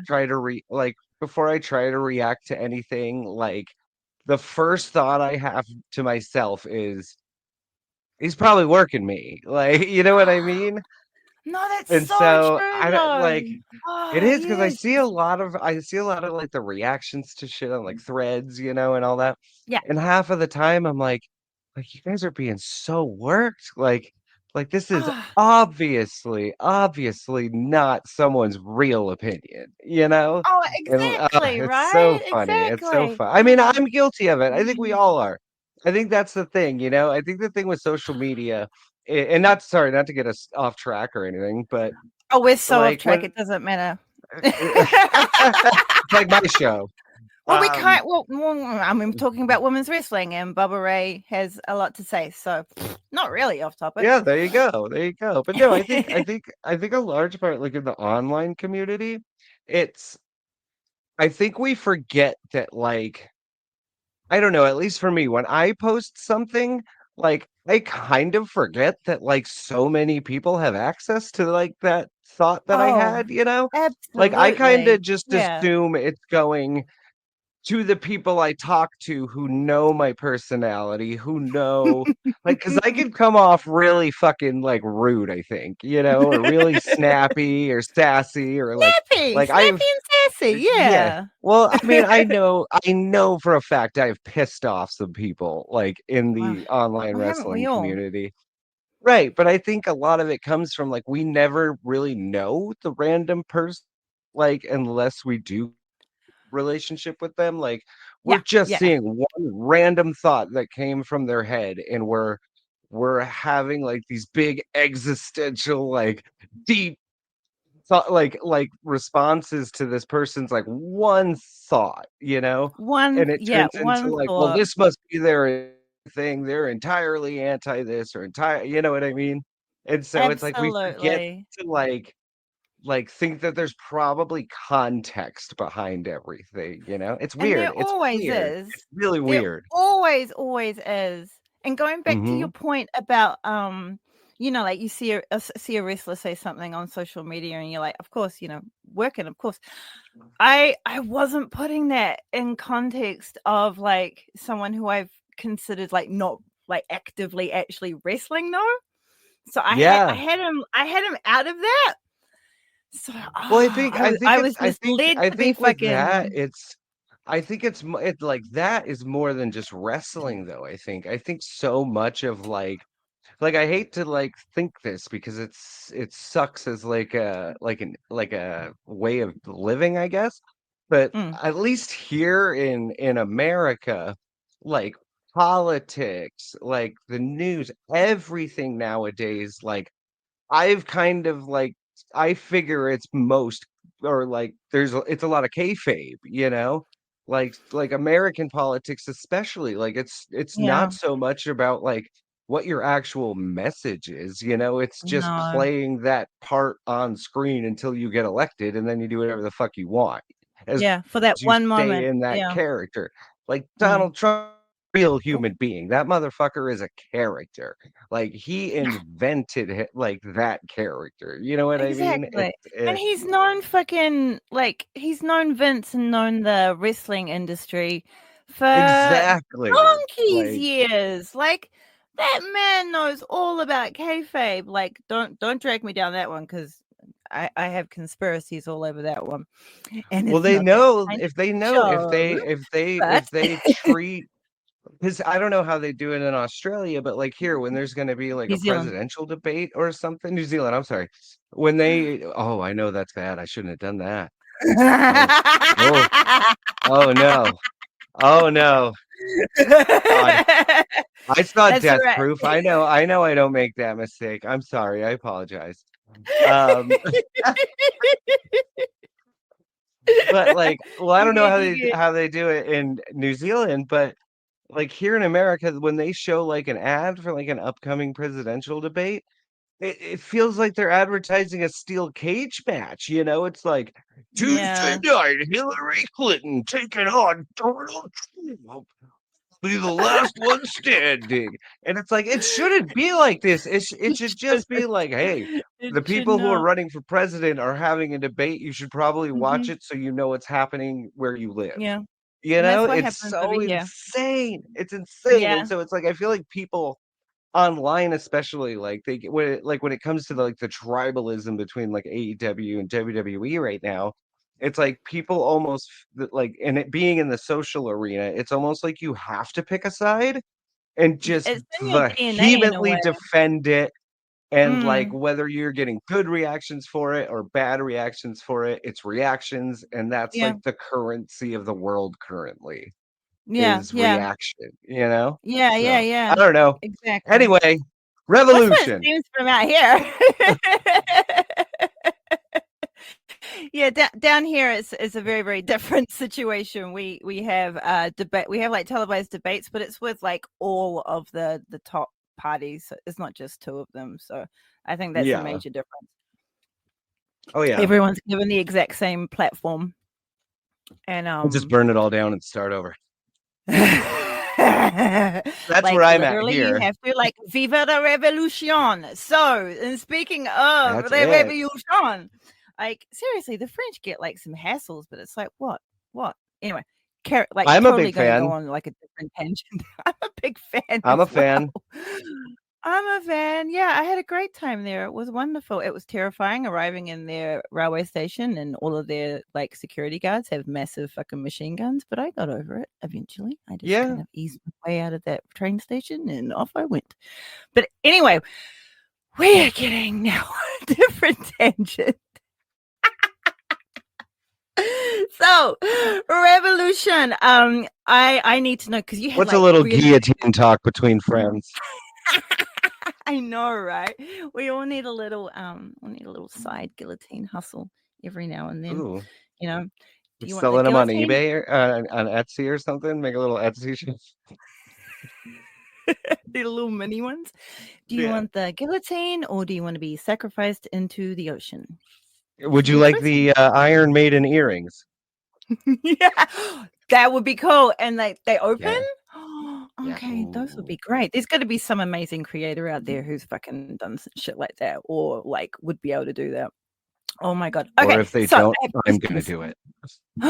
Can you do that kind of shit? Fucking for real, do that kind of shit. And then I would Do like that a kinda pair, shit. please. Thank you. I would like a pair. Send me the invoice. You get them Gotcha. for free. Oh, you fucking gorgeous woman. Anyway, my darling, being at Revolution Live, like, what the fuck? What is that live like? Because you guys had great seats.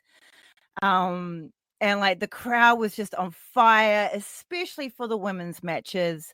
Like Yes. when Momo Watanabe came out, everyone was like, damn, and like, isn't her fucking theme tune like fire? Fuck, that thing is like made to be played in arenas, like, so fucking good. She comes out and like the white and gold, like I'm loving like how Joshi always have this VK inspired like fucking outfits, and it's creeping into the AEW's women's division because I'm all about the gear. I love like strong women beating each other up with fucking awesome gear. You know, like Hey, like, I was raised on Spice Girls, girl power, you know? like tell me about that. Tell me about the moment of like, yeah, just seeing these two like iconic women come out. It was the whole night was just like I felt like I was in such almost like a haze a bit, like Yeah. but in a good way, you know? Like I almost felt like I was just kind of like floating through the night there. And it was just watching these stories unfold and the spectacle of it all. But man, when I love Momo, I love a bitch with a bat, all right? Oh Like yeah. that's my weapon of choice is the Me baseball too. bat, you Me know? too. Yep. And a still one as Why well. None of this. do you have one? Did you Mm-hmm. name it? um uh Not yet. No, actually I haven't. I just called it my bat, to be Well, honest. I mean that works too. Me bat. I named mine Dee Dee Ramone Oh, I like that. because That's a beat good on the brat with one. a baseball bat. Oh yeah. I don't know Yeah. too much of the Ramones, to be perfectly honest, but that is fucking cool. You could name yours Joey. Yours I could be could. Joey Ramone. Yeah. Joey. Then we Yeah. have like a little, our bats are related. Oh. Yeah. Yeah. Oh, yeah, Look and at they can that. feed off each other's power when they need to be used. Oh, I Yeah, because like obviously that. we're a badass tag team. Fucking A! Fucking Fucking A! Coming A. for those hardcore titles, man. Fucking watch out. That's it. Okay, when you make those, we're coming for them. Taipei Deathmatch, which we'll talk about later. But no, Woo! okay, back to the thing. So right when Mercedes music hit, that whole arena felt like it exploded. Like I It don't care sounded like it. how much of a heel she plays, which she does. That woman's Mwah. facial expressions are on Mm. another level.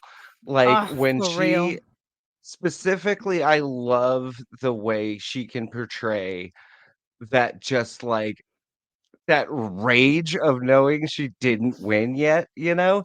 And that Yes! frustration that Mhm. but you could tell behind it, she's scared, you know? Yeah. That's why she's so like Yeah, is yeah. 'Cause because she's just she's gotta she's fucking get it like, out. but I'm the best, you know? It's Yeah. almost like the yeah, like the cheerleader who doesn't win number one. She's like, I'm the best, you know? Yeah, It's yeah. but And she she keeps she getting does like, it without saying a word. She doesn't even have to say no. a word, and I just read that from her face. And I don't. If you're a Mercedes hater, you're an idiot. But no, for me, I mean, like I hope you're doing it for I the jokes if you are, just for yes, your own yeah, little. But you secretly know she's like an icon and like amazing because if you yes, believe that for yes. real, then you definitely have Okay, can I problems. say one thing? When Mm. I saw her come out, because I hadn't seen her live since I think she was Sasha Banks, And Oh, so, real. yeah, but seeing her come out, just all the gold Dripping. instantly, I don't know what came over me.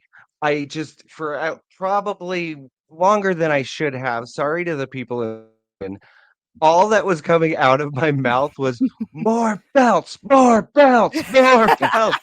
Like I just saw her coming out, like arms outstretched, like both arms full, Yeah. and I'm like, I just want to see this woman come out with every goddamn belt we can give her, Yep. and Yep. just Yep. Yep.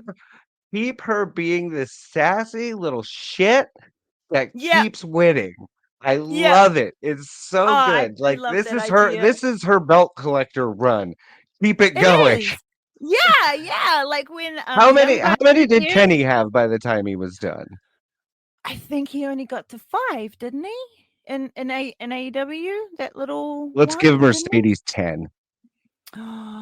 Like to the point where like she actually has to hire someone to like carry them for her because it's Oh my like god, that is yeah, like her yeah, Paul Heyman. yeah, yeah. She'll I she'll, want this. she'll subcontract Luther off of Tony.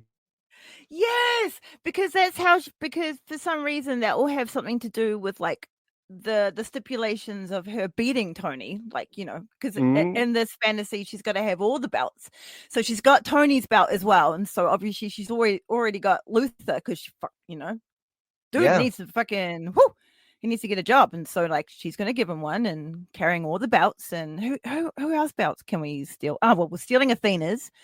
So obviously Athena's got to like Oh, come in there what is this somewhere. coming down on the bottom? There's Want like her something TBS? scrolling. What is that moving on the bottom of the screen? Who is that? Or she Oh, could I don't know. basically bully Renee into it. Or she could Oh. basically bully Oh, is Renee that like into a it. fan writing it?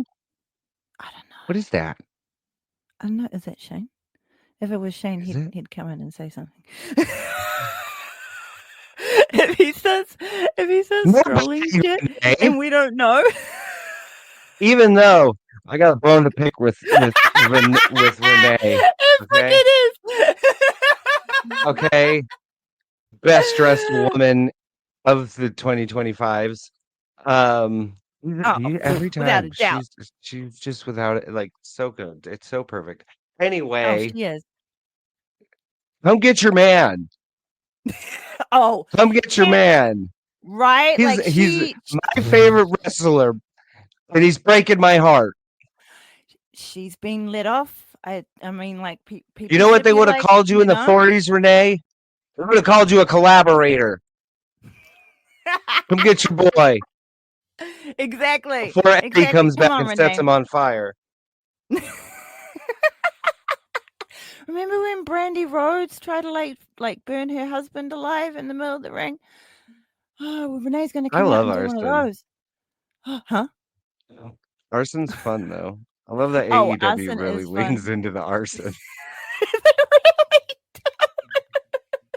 Oh my goodness, they really do. Bless their hearts. Oh my But goodness. no, Yeah. it was AEW, where the crimes so live. that match was I mean live it was amazing. Like just seeing Mercedes work like in person it's a treat, Yeah, I could And only imagine. Momo too. The thing that really grabbed Yeah. me during that match was the amount of people behind Momo. Because It she's was not like nice to super well hear. known in America and stuff like that. And when you think of No. pay-per-views, like you got a lot of people who go that aren't like super big fans of like the weekly Yeah. television and stuff. But Yeah. there was a good of that match. I don't know if it came through on the TV, but Oh, very it much. was a good at like half the stadium, like, let's Mm. go, Momo, CEO. And it went Yeah, on it for was, a like, while. perfect. Yeah, Yeah. and I heard so many just random voices in the crowd just chanting, "Momo, let's go, Momo." I was a Yeah, lot of it. yeah. It was a lot of this. It I was love Momo. so good to hear. It was really, really good to hear because, yeah, the whole crowd, like, yeah, you had like the dueling chants, and then you had like everyone fucking like behind each other, and like they pulled off like incredible moves and like so many close pinfalls, and like the sequence out of the corner, and then like fucking That Mercedes gets that Momo got a into like big reaction in the arena. oh, Yeah, that was that got a big one. beautiful. Mhm. I heard everyone just go nanas, and I was like, I love you. I love you, crowd. I really, really do. Because the crowd can. I'm glad that it sounded good on TV because when I was in there, it Oh, definitely yeah. sounded hot. Like Oh, yeah. it was loud as hell in there. Like Yeah. I went to WrestleMania in Hollywood a couple years ago. What was it? 2 years Oh, ago? yeah. Yeah. Yeah, at the SoFi Arena where like the Chargers and the Rams play here, which is Yeah. huge. It's like a Yeah. stadium. Um, and it was louder last night than any pro Wow. wrestling show I've ever been to. Like it was crazy in there. Yeah, thank you. Thank you, Mhm. Revolution crowd. From all the TV fans and from yourself, a participating fan, we all Yay! thank you. We all thank you because it really I just does kept like makes having it. I just kept having the thought though, like I just kept looking around and seeing everyone going nuts and the entire Staples Center full. And I was like, huh, kind So of sucks that packed. AEW's dying, you know? Yeah, Gonna we're miss gonna miss this. this. Yeah. You're fucked. Fucking t-shirt company. Yeah, I know, right? Crappy t-shirt company. No, it was good. I think AEW is hitting a real hot streak right now. 'Cause I mean that's pro Woo! wrestling, right? And I think Woo! people It forget is, that. it Like is. Yep, yep. I think people don't take into account enough that like this is a weekly live show. Like Mhm. it's incredibly hard to make every single segment on every single episode that many days a week on the fly, like be this Yeah. perfect, perfect thing, you know? But I There's feel so a many variables as well. real sweet spot between telling good stories, but just making a fun night of it, you know? Like at the end Yeah. of the day, like the story is important, Mm. but it's just about seeing a fun wrestling show, like a fun Yeah. wrestling show with variety, Yes. it's not just gonna be 3 hours of a CW style, like, drama, you know? Like, you're gonna Yeah. have your crazy death Yeah. matches, you're gonna have your blood feuds, you're gonna have, like, great women's wrestling, you're gonna have a Mhm. dude with a Minotaur mask, like, you're gonna get some lucha libre, like, and you Oh, are gonna today's get, Peace like, Mortos's birthday. Happy birthday, your Peace Mortos. yeah. Happy birthday, Frank. Um, but you're also gonna get your traditional wrestling, which I think was, like, Very much. Yeah. what people I know this about women's wrestling, but he's my favorite wrestler, so can I defend Jon Moxley in the main event right now? Oh, I go ahead because I've people are going all wow about it, but I'm like, did you not watch it? Were So, you tired by then? watching it live, like, I mean so Mox is my favorite wrestler, like, of Yeah. the moment. I love his character. I love the way he works. I love his style. I love the lore that's built into his character. Like Mhm.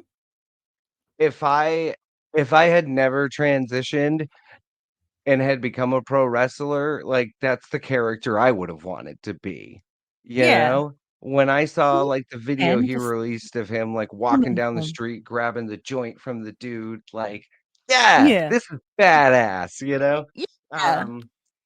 But he's someone who's known now for being like, oh, he's probably gonna blade. He's probably gonna bleed all over, put sticks in his head, or like And haven't you Moxley can only do deathmatch and all that kind of stuff, you know. But I think people forget that like he's a really great technical wrestler. Like this dude worked in Oh, New very Japan. much. He was the IWGP champion for months, you Yeah. know? Like Yeah. he knows how to fucking wrestle. And Hell yes. I think like with when you have a match with like a legend like Copeland, who's Mhm. also a great technical wrestler, you know, Mhm. and they're both kind of from that era where the main events were. I mean, John Moxley a little bit after Edge's like main event era, but they're both kind of from that era of the main event isn't a flip fest. It's not 1,000 blood spots. It's not Yeah. it's not like you know the sicko shit. And I Yeah. think that they put on just a traditional main event, you know? Mm. And I think people get too like in this day, the argument I hear is like, oh, it was boring for a main event. And I'm like, go back and watch like Mm. main events or you know, it was boring and then it was overbooked. I'm like, y'all love the attitude era with every breath in your body, and you're telling me all of those main events didn't end the same exact way? And like, Yeah. come on. And they were like, well, why did Christian come out? Well, I mean, he's had the What? briefcase. He sees a chance, and his like bitter rival is in there. He has a chance to like keep his bitter rival from winning the Yeah. title. Like, of Like course, he's taking that opportunity. Like, I don't know. everyone who Okay, was paying attention, like everyone who was paying attention, um, was like, oh, like Christian's, is he going to come out this time? Because like he's always like been in the back of everyone's mind because he has that, he has that contract. But it's like, he's going to wait for the most opportune moment, and this is a pretty good opportune moment. I, Mhm. for some reason, did not expect it to turn into a triple threat. I don't know why I didn't expect it to turn into a triple threat when I he joined. popped. I was Oh, I was stoked. so stoked. I was like, oh, yes, of Like course. Of course it's now a the triple threat. That's fucking brilliant. first wrestling match I ever saw live was a dark match before Sunday Night Heat. It was Edge and Christian losing to Jeff Jarrett and Owen Hart. For 26 years real. later, Owen. 26 years later, I get to see them again in a ring together. I'm happy as a wrestling fan. What more do you want as a wrestling fan? Like that's what it's all about, isn't it?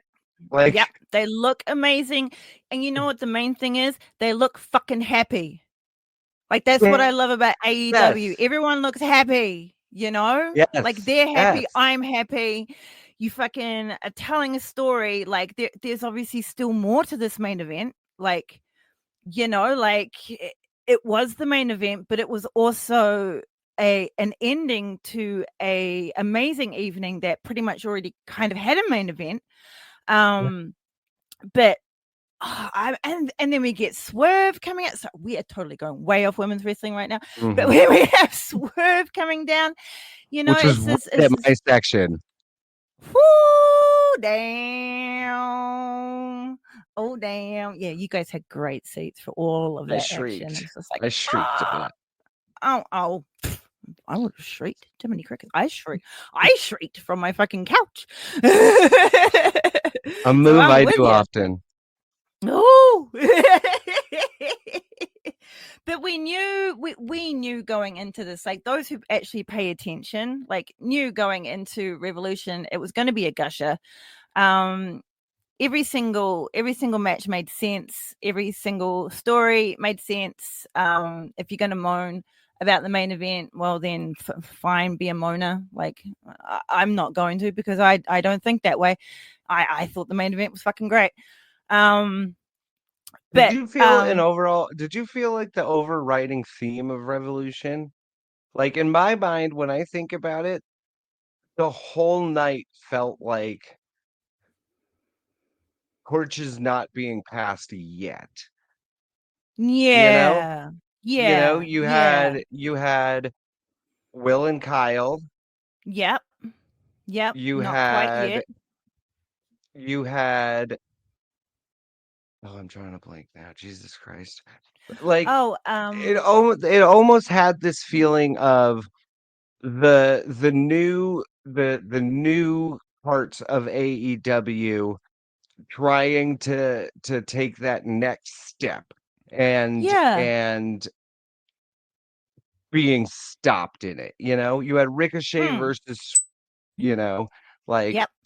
so many people I feel Brody like, with okay, this is where I'm Okada. getting. I think so many people I saw were oddly betting against like any of the faces, like or any of the good Yeah, guys. yeah. And it was a night of like other than Mox really like Mm, kind of like the good guys won, yeah. like this felt almost like the revenge for Wrestle Dream and everything that's come after. Like this is Yeah. the not the full revenge, but this felt very much like the start of y'all have been trying to destroy us, but now Yeah. we're fighting back. You know, Yeah. Will Yeah. got Will finally got over on Kyle. Swerve finally gets over on Ricochet. Tony ends Mariah. You know, Mhm. Yeah. now Moxley got through Copeland, and now we have Swerve ready to take his title back. Like, oh, Yeah. We've got some really, really good shit Kenny going forward. Omega is the new champ international. Ah! And Yay. It's all good. anyway, But the yeah, match of getting the back night, to though. getting back to I just want to say one last thing about Momo and Mercedes is the fucking kicks that Mercedes Oh, took from Momo looked I hope they're both okay. Like brutal. they roughed each other up. Like Oh even yeah. oh yeah. Oh I don't know how yeah. it looked on They TV, was but they woo, looked like they were going at it. It's like, hell yeah. They were just like, we're gonna go out and we are going to beat the living shit out of each other. It's going oh, to they be fun. sure did. There was a couple apron spots where like, ooh, oof, oof, oof. Oh yeah, when with like the double knees onto the apron that looked fucking Mm. brutal.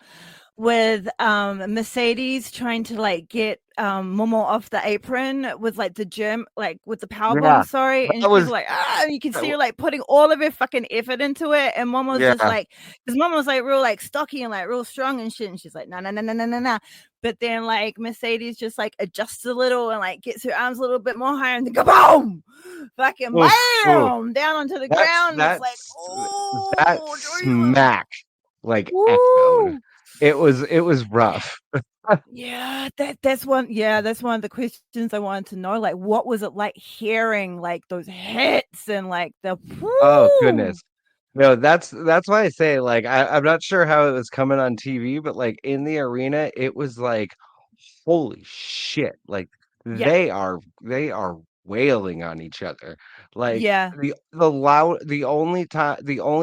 only hits or anything that were louder was Brody King chopping Okada. That was insane. really. That That was man. it. Whew, Wow. Oh yeah, that would have been wow. brilliant. That was a thing of beauty. That really Yeah, was a thing of beauty. Whew. Yeah, Revolution was a gusher, people. You might need to my change your God. pants afterwards. For sure. But Gushing in so yeah. many ways. Woo! But yeah, Mercedes got the win over Momo. Momo looked fucking still strong as fuck. She just Oh got, yeah, no, hey. Momo got a Mm. lot of offense in that match.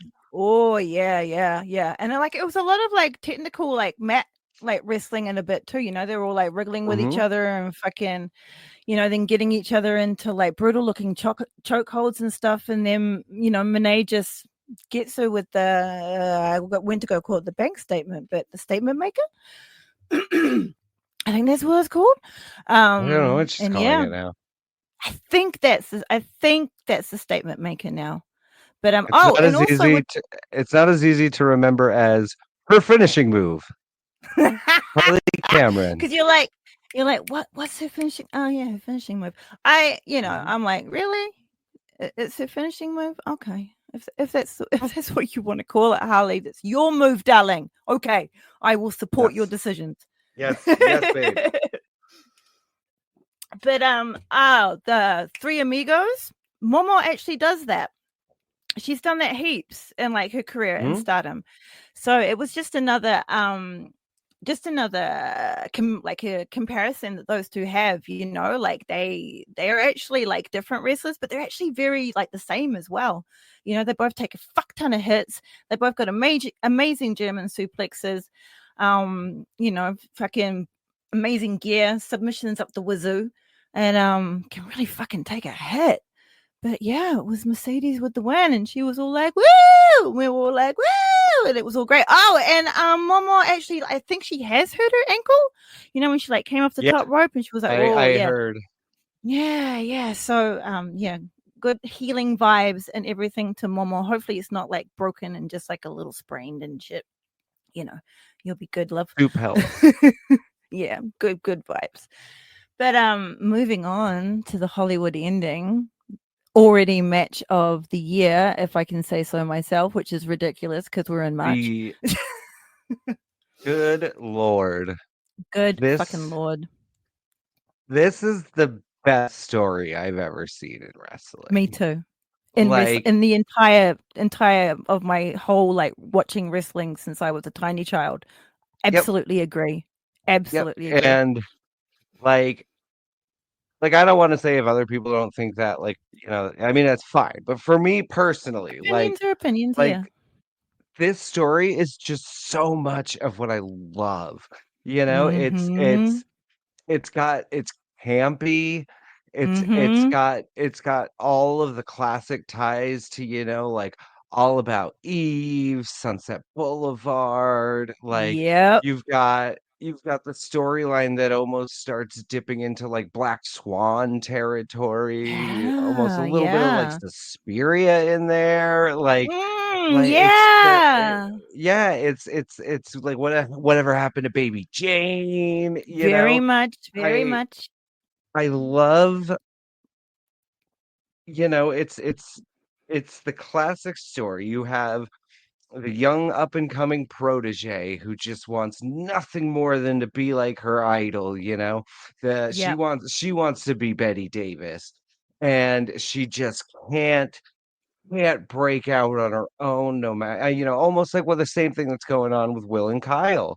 It's that wanting to come Yeah. out of your mentor's shadow, but not being able to be seen as anything but their sidekick, Mm, yeah. and Mariah has enough.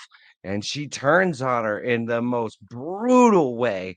Like the minute I Woo! saw Mariah just holding bloody Tony after stabbing her in the head with a goddamn high heel, I was Yep. like, this is gonna be iconic, Yes. Not like Already. because I mean it sucks that it's 2025 and this is the first time we've seen this visceral of a woman's storyline in wrestling, mainstream Yeah. wrestling. But, Yeah. here we are. But Yeah. them taking it there just that first time, I was like, this is one of those moments that people are gonna, like, remember in wrestling, Yes. And then Yes. they a great feud, there's the stuff with Mina Shirakawa and everything, Yeah. like, Yeah. you've got there's, like, romance in this story, Mhm. there's, like, sexuality, and Yep. then, finally, Mariah beats Tony, Mariah's the champion, and Tony seemingly cracks a little bit more. Her psyche Yeah. cracks just a little bit more. After the Little bit more. show, we see her stroll off. She's skipping away, and no one knows what's next for Tony. She Nope. disappears for a while Yep. until we start getting these like, "Where in the world is Tony Storm" segments. Yeah. And I like love to me, those. this was almost like it reminded me of like an old kung fu movies, Oh where yeah. she's traveling from country to country, gaining new knowledge, learning under Mm. new masters, honing her Yeah. skills, getting herself ready. And then she comes back as the rookie Tony Storm. And everyone's Yeah. like, "What the Not how hell? you Is she expect. is she like what is she doing?" And she's setting the trap. She's setting the trap until she has her moment. And when she reveals that she's been Mm. timeless all along, the performance of a lifetime, ugh, My friend. everything leading up to the match has been amazing. Oh. Their interview with Renee, their sit down, and like Mhm. these two women have been selling the emotion between them so great, so perfectly. Like Yep. Mariah, you could feel that desperation in her to like, I don't want to Oh, do yep. this, but like I just need to Yep. be my own person. And Yep. Tony's just like, I loved you and you betrayed me, and now I will destroy you. Yeah. Yep. It's so much like what happened to Baby Jane. And then and then we get this match, and I didn't really know what to expect going into it. You Me know, neither. To- Me neither. I just knew it Tony was gonna Tony be had very called, yeah, passionate. yeah. Well, Tony had called for the basically no holds barred falls count, and I Yeah. was like, this is gonna be insane. I Mhm. just don't know how they're gonna do it. You know, No, no. and I'm in the arena, and the minute, like, I hear Tony's music play and the lights go and timeless Tony Storm comes on the screen and she comes out, like, I got I almost, like, got tears, like, down my cheek. I was so just excited to be seeing this finale happen in person, Oh, I 'cause get I was with you. Yeah. no story has ever gotten me like this. I No. mean, before this, it was Swerve and Hangman. That's It is true. because I'm Yes, yes. someone, yeah, I love how visceral it gets, it Me gets too. so Yeah. real, you know? And So raw. yeah, and so she comes out and then Mariah just jumps her and the crowd goes, you know? It's so cool Ugh, when you see her like, you see Tony's, like, expression change, and you're like, "Oh, what's coming?" And then Mariah just flies at her, and it's like, "Oh, here we fucking go." oh my gosh, oh my gosh. And then they have their fight outside, like they go crashing through the table. That got a huge reaction and everything. Luther And through the then they get tables back. with the They fucking choke slam through the choke oh powerbomb through the yeah. Yeah, yeah, yeah. Yeah. But when they fight, what got the first like big reaction was after Tony hits the stairs and then you see how bloody she already is. Oh, Like I yeah, you don't get a yeah, scare. it Yeah. was Ooh. it was nuts. And then like the whole time like they get back into the ring and start fighting, I'm just like, I can't even see Tony's face anymore. It's just No. red. Yeah. And then, Yeah. they get out the glass, The glass. Like, when and Tony's like, then "I don't know what's in those buckets," and it's like, "Oh, shit." I thought it was tax at first until someone until I saw it on the screen that it was glass. And I was like, oh Mhm. God, they're gonna do a thumbtack spot on glass. But no, Yep, yep. Oh, they but start no. taping their fists. And Yep. I'm just like, these bitches are gonna have a Taipei death match. I saw this shit in ECW once, Axel and Ian Rotten. And for anyone who doesn't know what a Taipei death match is, that is when the combatants either tape or glue broken glass shards to their fists. Yep. The only one I've actually seen a video of was Ian versus Axel Rotten in ECW back in like, I don't know, 1993 or something. But I was like, holy shit. I know. Like, this is fucking insane. Like the emotion and reaction I had when Swerve pulled out the staple gun at Full Gear a couple of years ago and started stapling himself, and like Hangman drinking the blood. This hit me Those are harder. moments that woo! Like, and maybe it was because I was there in person, but like just seeing two women, like these aren't just like deathmatch dudes. Like these are two women on a main event American pay-per-view punching each other in the face with glass shards. Taping Holy their fucking shit. knuckles. We're fucking here. We have fucking made it.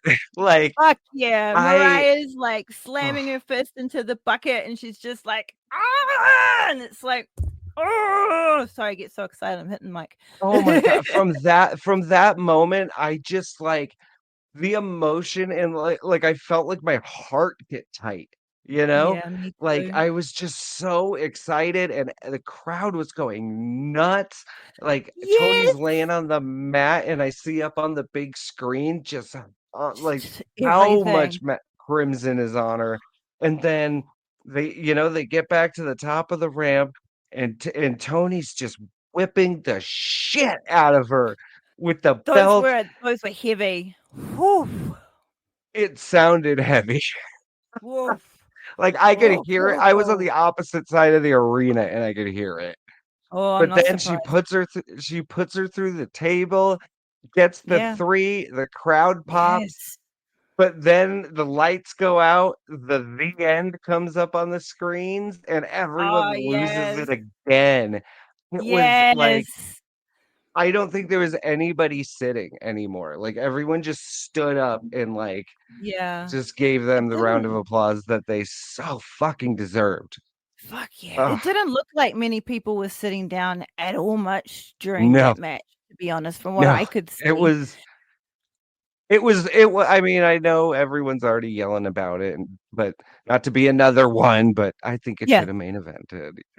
Yeah. I mean, only because it's such a perfect. It was in LA.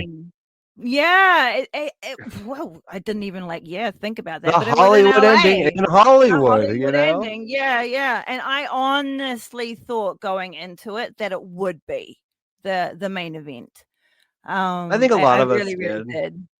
Yeah, and I think you could have swapped around like the Mox and the Mox Copen Mariah Tony match. I think you could have, and I think both matches probably, well, for the fans at least, probably would have come out a lot better, because then no one would be bitching about it not being the main event, and then no one would be bitching about the Mox and Cope thing being a main event. But that's the Revolution we got. And you could say, I mean, the ending, the way they ended it the way they did, because it ends with Swerve looking like the next guy, Well, that's why I thought it was perfect. I mean, that's why I'm not even a part of the whole bad main event crowd, because I thought it ended perfectly fine. And Swerve comes out on top and stuff, and it was. I still think Mariah and Tony's spot on the card was still perfect for them, because I think you really could have put them anywhere and they just would have made it. They could have opened and you could have been like, that's the main event, I'm going home. It doesn't matter where you put it. It would have always been secret actual main event of the whole pay-per-view, because I fucking cried, to be perfectly honest. I fucking cried my ass off. I still have never cried at a pro wrestling show. I think because for me, when I'm super welled up with emotion, mine doesn't really come out as in crying. It usually just comes out in big smile and me yes, Yeah. that was the most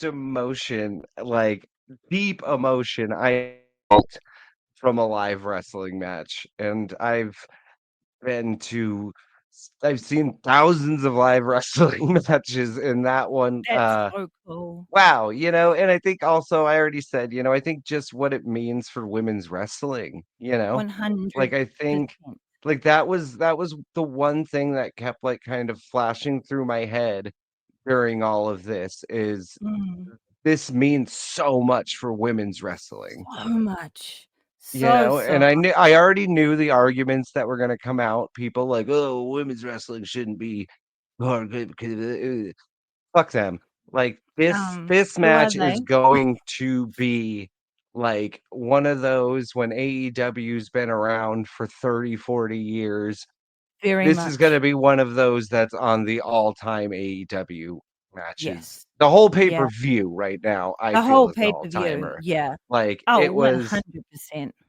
it felt it lived up to its name of Revolution. Like how I was saying, Yeah. this felt like the good guys finally starting to get their foot up. Like, this feels Yeah. like a good start for the year. Like, this is Yeah. like, It all it right, really here we does. go. This is I almost look at Revolution as like their version of like the Rumble almost. It's the That's a pay-per-view good way to look that's at it. saying this is our road to all in, you Yeah, know? well, yeah, because 'cause This we've is got how we All In start coming up getting very there. soon. Yeah, Mhm. another really massive pay-per-view, and we've got, like, a decent amount of weeks to, like, build up, something really, really great with, like, what's going on with, pardon me, Swerve and all that kinda shit. It's What gonna do you be think awesome. Tony does next? Okay, so that's exactly what was going through my mind. I have been like, afterwards, like, I've seen the match, like, 3 fucking times. And every single time I'm like, "Oh, wow, like, those women, oh, they're gonna," 'cause, again, I could gush forever, but, like, "Oh, they're gonna have, like, a little break, and, like, and then we're gonna see them soon," and then, like, my brain just instantly goes, Tony is the champion, she's not going anywhere," and it's just like, "Holy shit, she's not going anywhere. Fuck." So, we've got Billy Starks being, like, Mm, dodgy with Mercedes Moné. I haven't seen anyone else, like, like, tinker around Tony Storm, to be honest. I haven't seen anyone mention their intentions towards the champion. I don't know if they're just all scared. I mean, I wouldn't be surprised if, like, well, I live in kayfabe in this podcast. Don't call me diva. It's kayfabe land, and like, I wouldn't be surprised if, like, Mariah May's been, like, going around, like, intimidating the fuck out of everyone to just, like, yeah, stay the yeah. like, don't you even fucking dare. But yeah, we've got, because, like, Julia is coming off a pretty heavy loss to Queen Aminata.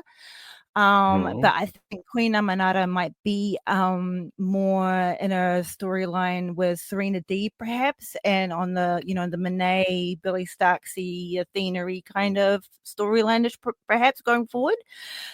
And yeah, I mean, I think about it and I'm like, fuck, like, there are options, but I haven't seen anyone, like, step up. Like, no one lost their belt to, like, step up. Yeah, like, I thought maybe Athena might be watching Tony. And Hmm. just because Mhm. Starks is watching Mercedes, I guess, doesn't necessarily mean she was sent there by Athena. Like, Athena on her, which has kind of been like, I don't know what the fuck Starks is doing. Like, fuck knows.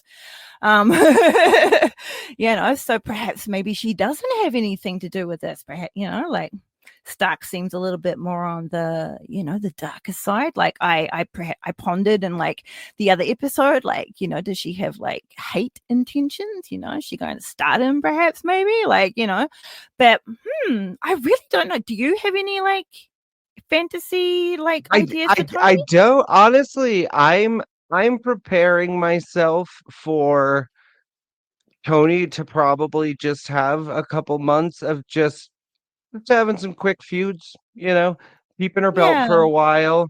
And what I'm hoping is the stuff that they're starting to build with Billy and Mercedes is like, okay, Mm, Tony and Mariah had their kind of main event women's division run. Now Yeah. let's do it with Mercedes. Yeah. Yeah. I And really let's think start that would be telling that great. story. Because that's something I Yeah. think people forget as wrestling fans is, I see a lot of people like, why aren't they doing anything with this person? Why are they doing anything with this person?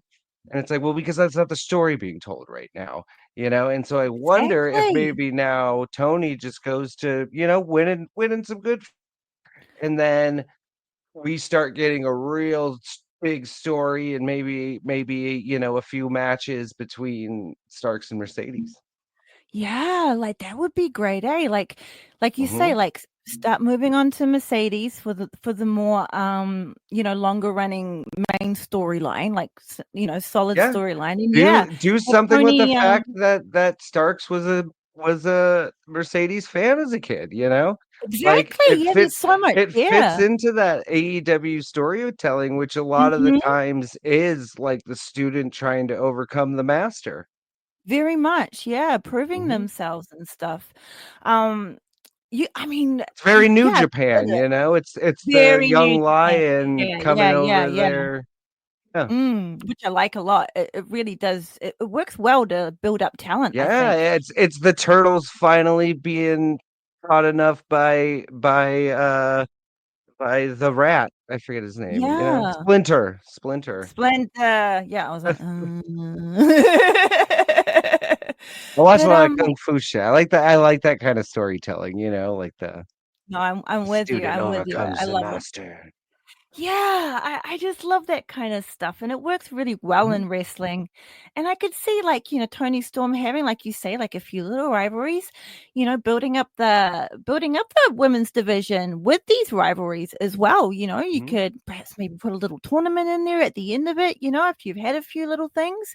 All these things could really start utilizing the women that we have. And I think a hell of a lot of them are coming back from injury. Like like Blue Sky Give me is looking women's amazing. C2. Oh, like I really want that. Like I really, really, really want that. And I think they absolutely could totally do that with the women that They they have have the on the roster for roster. it. They absolutely do. No one can convince me otherwise that AEW does Mm-mm. not have a fucking killer women's roster. And I would like to point out at this time, AEW is what, 5.5 years old at Uh-huh. least? And look Mhm. at what we have already seen. It's 2025, yes, but it is 5.5-ish years into AEW's creation as a living thing. And they are killing it. So fuck all of you haters. You're missing out on some excellent fucking wrestling, and that's just all on you, to be perfectly honest. And go You live know what your I life. think? You know what I think it is I think AEW. I mean, this is just my interpretation of like, or what see when I watch AEW, is takes itself just seriously enough without taking itself over the top with how self-important it feels. It feels Yeah, like a bunch of pro wrestlers who are just putting on a fun fucking show. And exactly. the main goal is just to give the people sitting in the audience or watching at home a fun night of wrestling. Absolutely. Absolutely. And they fuck up every now and again. Not every storyline's gonna hit. I mean, they But have a who very cares? That's who wrestling. cares? That's like part of the fun, Exactly. Like Exactly. that's Exactly. part It's of all being it. put on. It's all being put on in front of you. Like it's being created off your reactions and everything. And it's like, oh my goodness, don't you realize that you being fickle makes everything you look at fickle? Like go with the fucking ride, man. Like Yeah, for like real. It's pro wrestling. the less you think of it as having to be like this Spielberg-esque like Mm-hmm. masterpiece, and just understand that it's pro wrestling. Like, Exactly. just enjoy it for what it is. A Yeah. lot of it, yes, it's always been kind of dumb, you know? Like, We know that. like, what is it?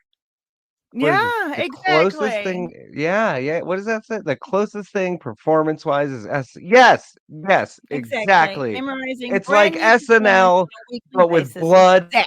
Violence. Yeah, exactly. Every single week, you gotta fucking be on there, and like you're a live person, they're a live person. They can fuck up and say something, and you're like, okay, and you gotta like think on your feet, and like not everyone can do that, and the crowd is like fucking like some fucking cunts trying to get themselves over on TV and like saying some shit. Like, and you're like, could you shut the fuck up? I've literally just found out what I'm doing, like 2 days ago. Okay, you're not helping. Yeah. I fucking walked into something. My foot hurts. I did a bump. I was warming up. I mean, could you shut the fuck up? My top's coming off because I don't know why.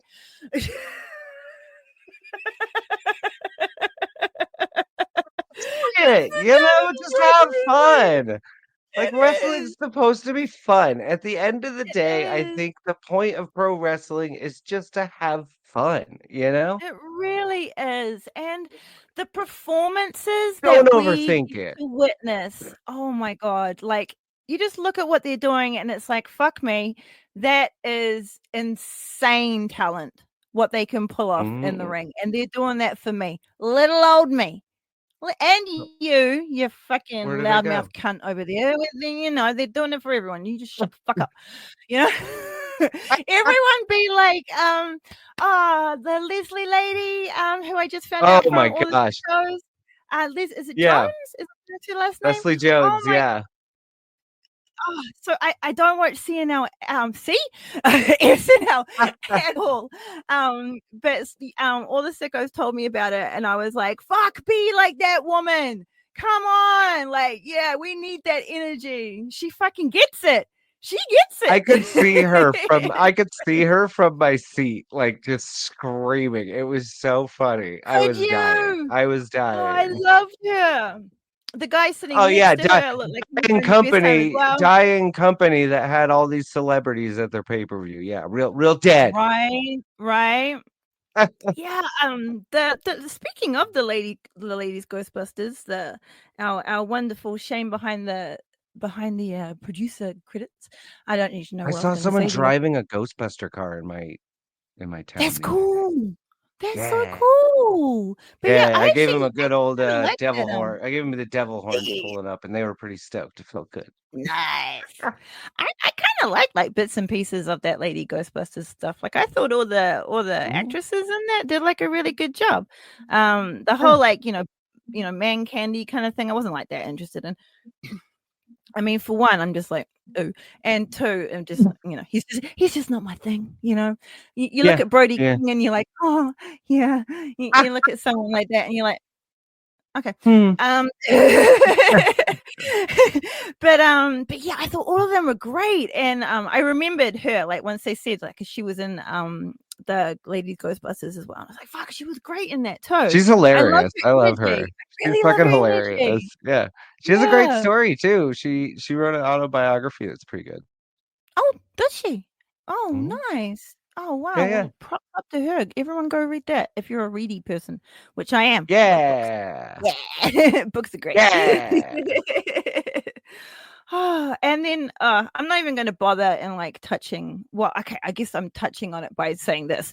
I'm not going to bother in touching on that poor actresses. Like bless her heart. Oh. Like, come on, get over it, guys. Get Oh over my it. God. Get please. The Everyone knows same what I'm people- referencing. Please the don't. same people bitching about that. You ask them about the curtain call, and they say, "Oh well, like I know, people." right? Like, It's like super religious people, man. They just pick and choose which parts of it matter to them, you know? right. And when they have nothing else like to logically complain about, they just go for like theological, like where bullshit, just like, Yeah. you must hear a million times just by being alive. Oh yeah. Wow. Well, look at that. Yeah, I wrote a Our whole wonderful fucking thing man. about that. Yeah, exactly. Go listen to Brett Michelle's wonderful piece about how Triple H came on the first episode of Raw and told everyone that the wrestling was fake. Yeah. Your guy, Which, Triple H. yeah, exactly. Which, yeah, we But all know it's AEW fucking kills fake. wrestling. And like if an actress like giving a little interview, like obviously she's not part of the world, she's not like, No, she you know doesn't what I know about mean? you guys. She Yeah, doesn't know how like sensitive you all are. Give her a break. exactly. She doesn't She's know new. that'll This is put not us what you into a do. tizzy. Exactly, right? This is not how you welcome people into the fold.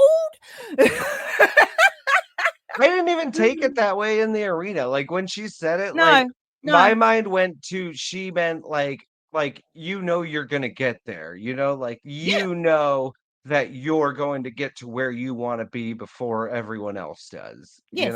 Yeah, like yeah. the determination in you. Yeah, because that's how she meant it. That's exactly how she was meaning it. Oh, is it? I As don't know. like oh yeah. It's exactly how she was meaning it. Because she said she said that line, and then she went on to explain her reasons behind it, and it's basically the same concept as what you just said. Oh, And it good. just like Well, makes good you for like her. right. And I was like, see, look, it's like Yeah, a nice empowering thing for her. She wasn't taking the piss. yeah. You all are just fucking. Oh my god. 'Cause, I mean, in the arena, it was one of those things where we're all like, "Wait, did you just say?" And then it was just like nobody really thought about it after that. And then it Yeah, was like, yeah, "Oh no, I know what she was saying." Like, yeah, yeah. the whole message that they kept pushing every time they talked about Queen in the Ring was just like the empowerment, you know? Exactly. Yeah, Like, yeah. Just empowerment to keep going for your dreams. You're gonna get there. You're you know gonna what? you're gonna win. There is a uh big problem though in social media right now with like misogyny. And like Yeah, these like toxic slop, like misogyny, like grifters, it's like this yeah, shit with like, all the Amber Heard, Johnny Depp stuff, all the stuff going on with like Blake yeah. Lively and that other creep right Oh, now. And it's like, I haven't even heard of any of that. I Yeah. just there's an episode, not to like keep plugging other people's shit. Um, but there's a good episode. This is about women. There's Yeah.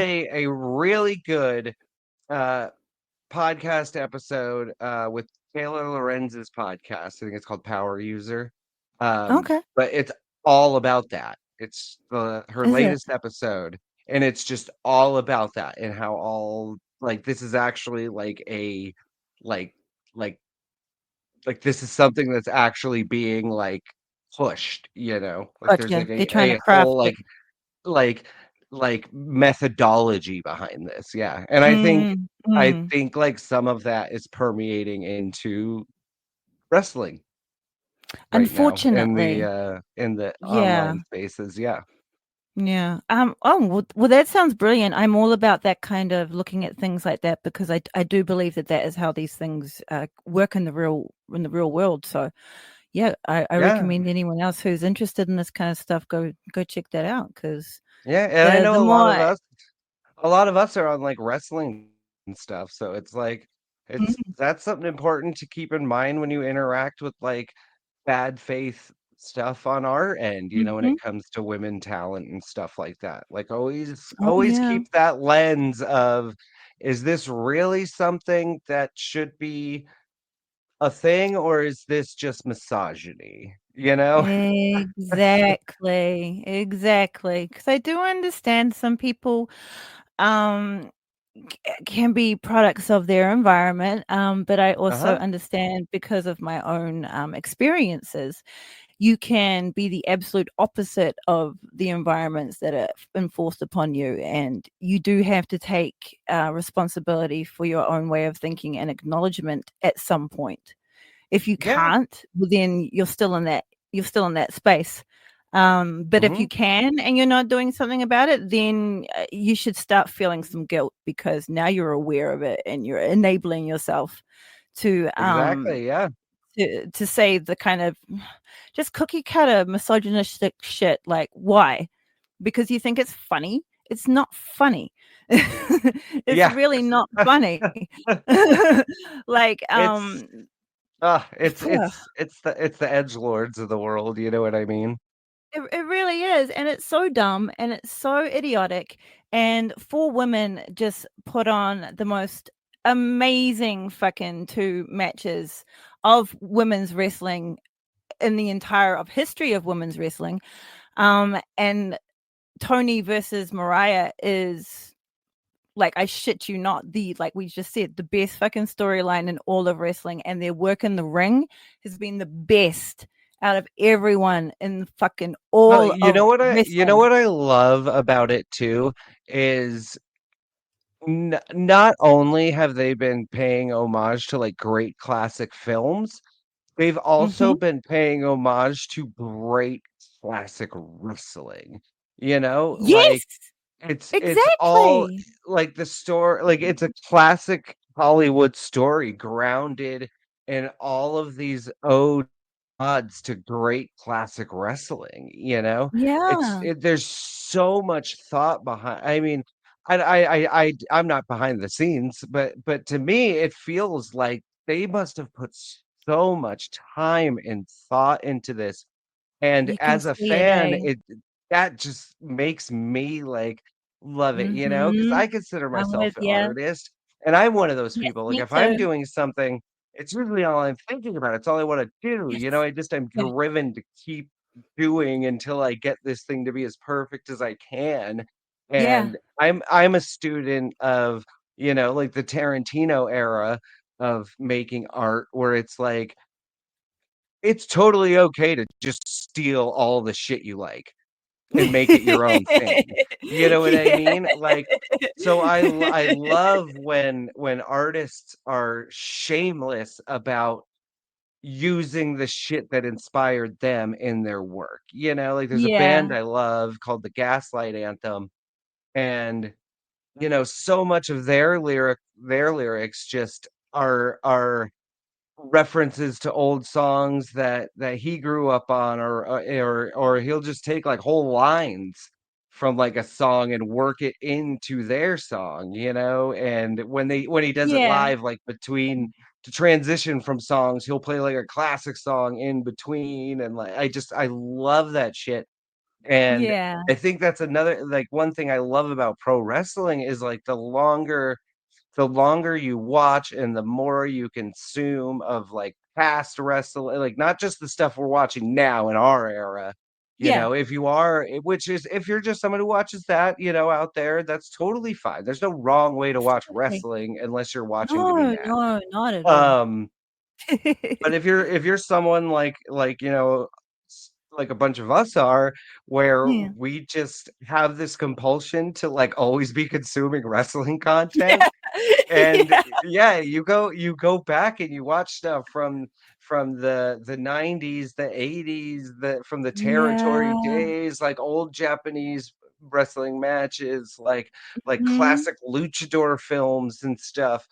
And then you see the people you're excited about in the game now paying homage to those moments and stuff. It's like you get that little moment in the match where you see it and you're like, it's almost like that gif of Leonardo DiCaprio who's like pointing at the TV, you know? It's like, Yeah. I know what that is.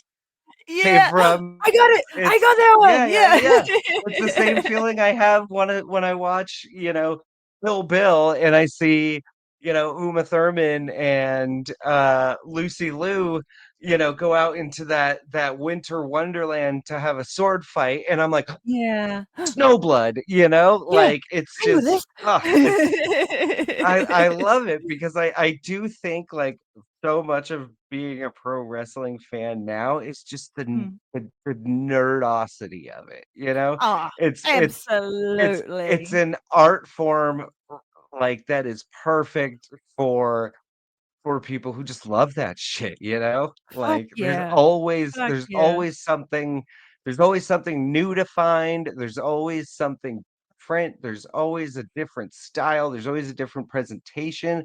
Like no Mhm. matter what your uh kind of what have you is like there's a wrestling match for you, you know? Very much, It's actually. Very yeah, much. Yeah.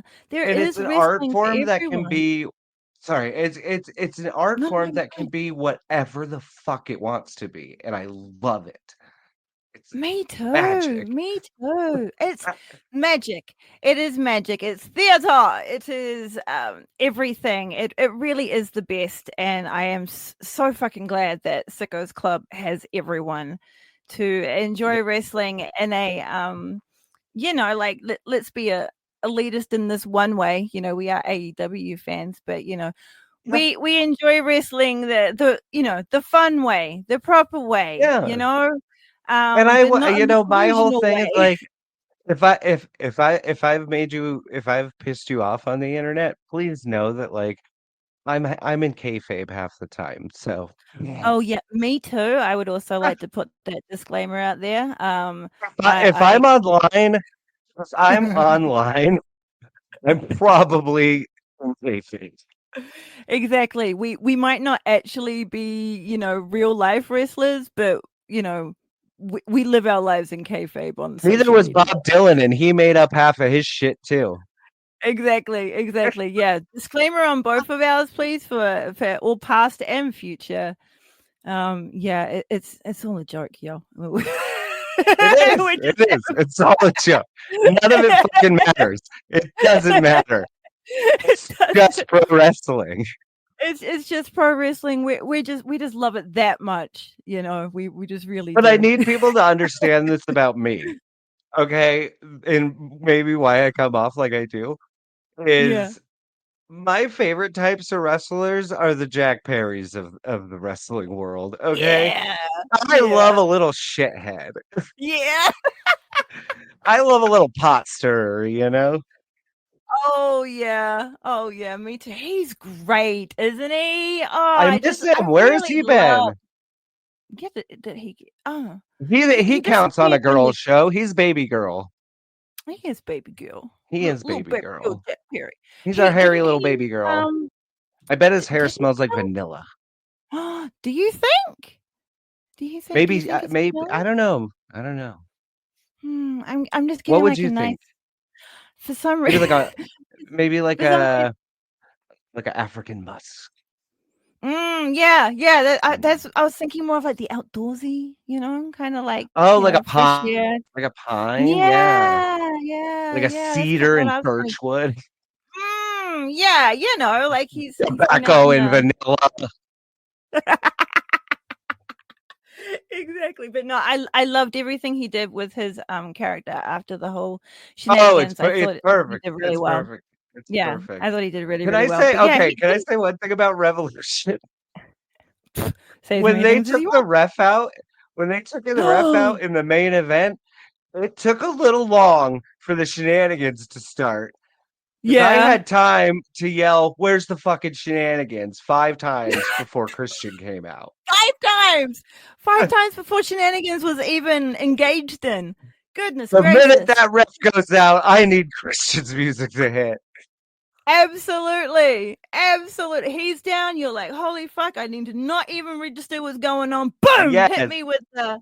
Oh, Oh, hit me. oh, Hit me with the I music. forgot to say this. When we're talking about Mercedes, Yes. uh, can we talk about how, like, first couple matches aside, I think she was probably still hurt.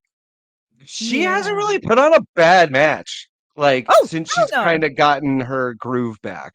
Like, Yes. sh Once you and got into a groove. she's been doing like, you can tell she's been doing a lot of the putting over, and Very her much. matches have been so good. Like, Oh, hell yeah. oh my I gosh, agree. she has this, like I'm really into, like, the way different wrestlers move, you know? Like, that's why I love Me Jay too. White. Like, I love the way he Yes. moves in the ring. That's why I love Mox. I Very love his good. kinda, you know, Yes. almost Yeah. drunken master vibe. Yes. Um, Very. but, with Mercedes, it's like you have this moment where it like, I don't wanna say clunky, but it looks Mhm. real. Like, it doesn't Yeah. look choreographed. It looks like, "Oh, I caught you, I'm taking advantage of this," you know? Yes. It's Yeah. there's, like, a realism to her matches that are just great, you know?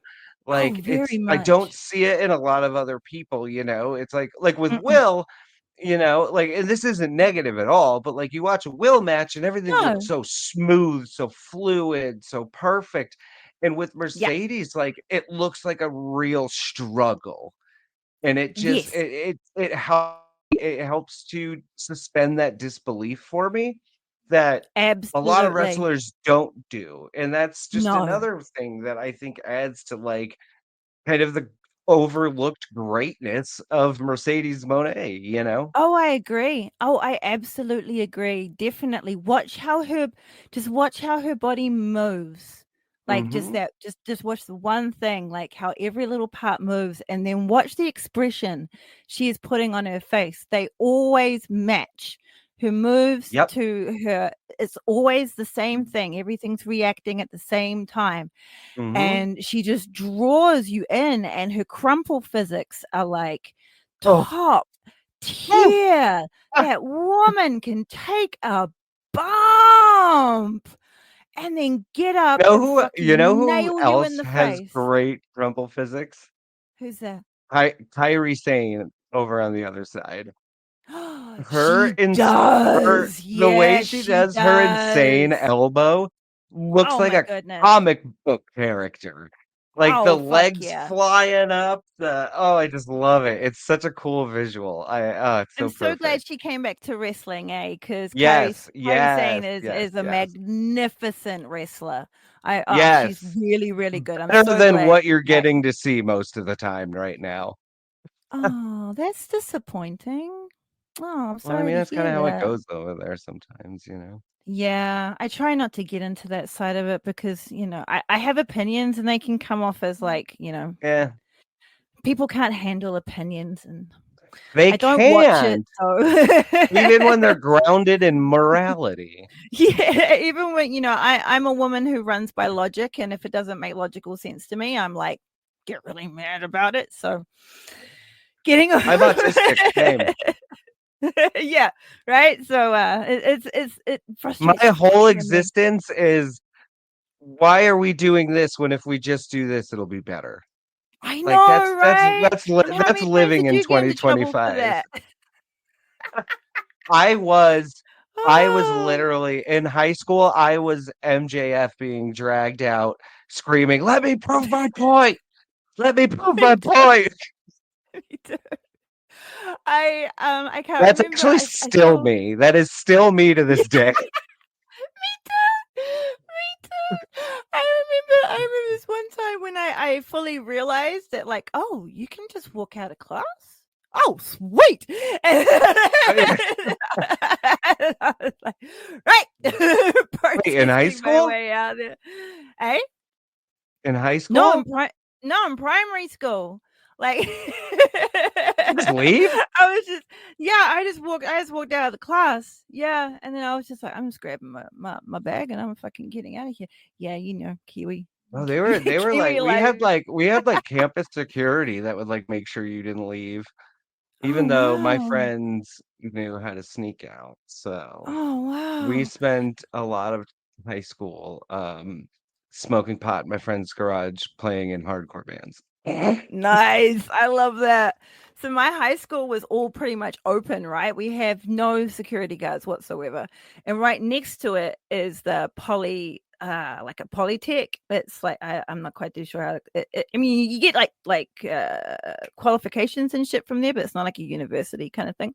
And then on the Right, other okay, side yeah. was yeah. And then on the other side they have like this big beautiful old museum that they've turned into like part of their facilities as well. So Cool. yeah, and so, like, my high school was mufti as well, right? So, constantly, we're just, like, mingling around, and once you get to, like, a certain age, people can't tell if you're, like, going to the polytech or are you, like, a high school student, and it was just like, "Tra-la-la-la-la," just like, off to go, what to do.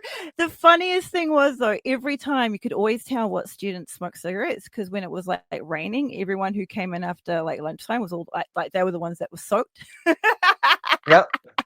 But yeah, We got, like it oh was my God. ridiculous. Okay.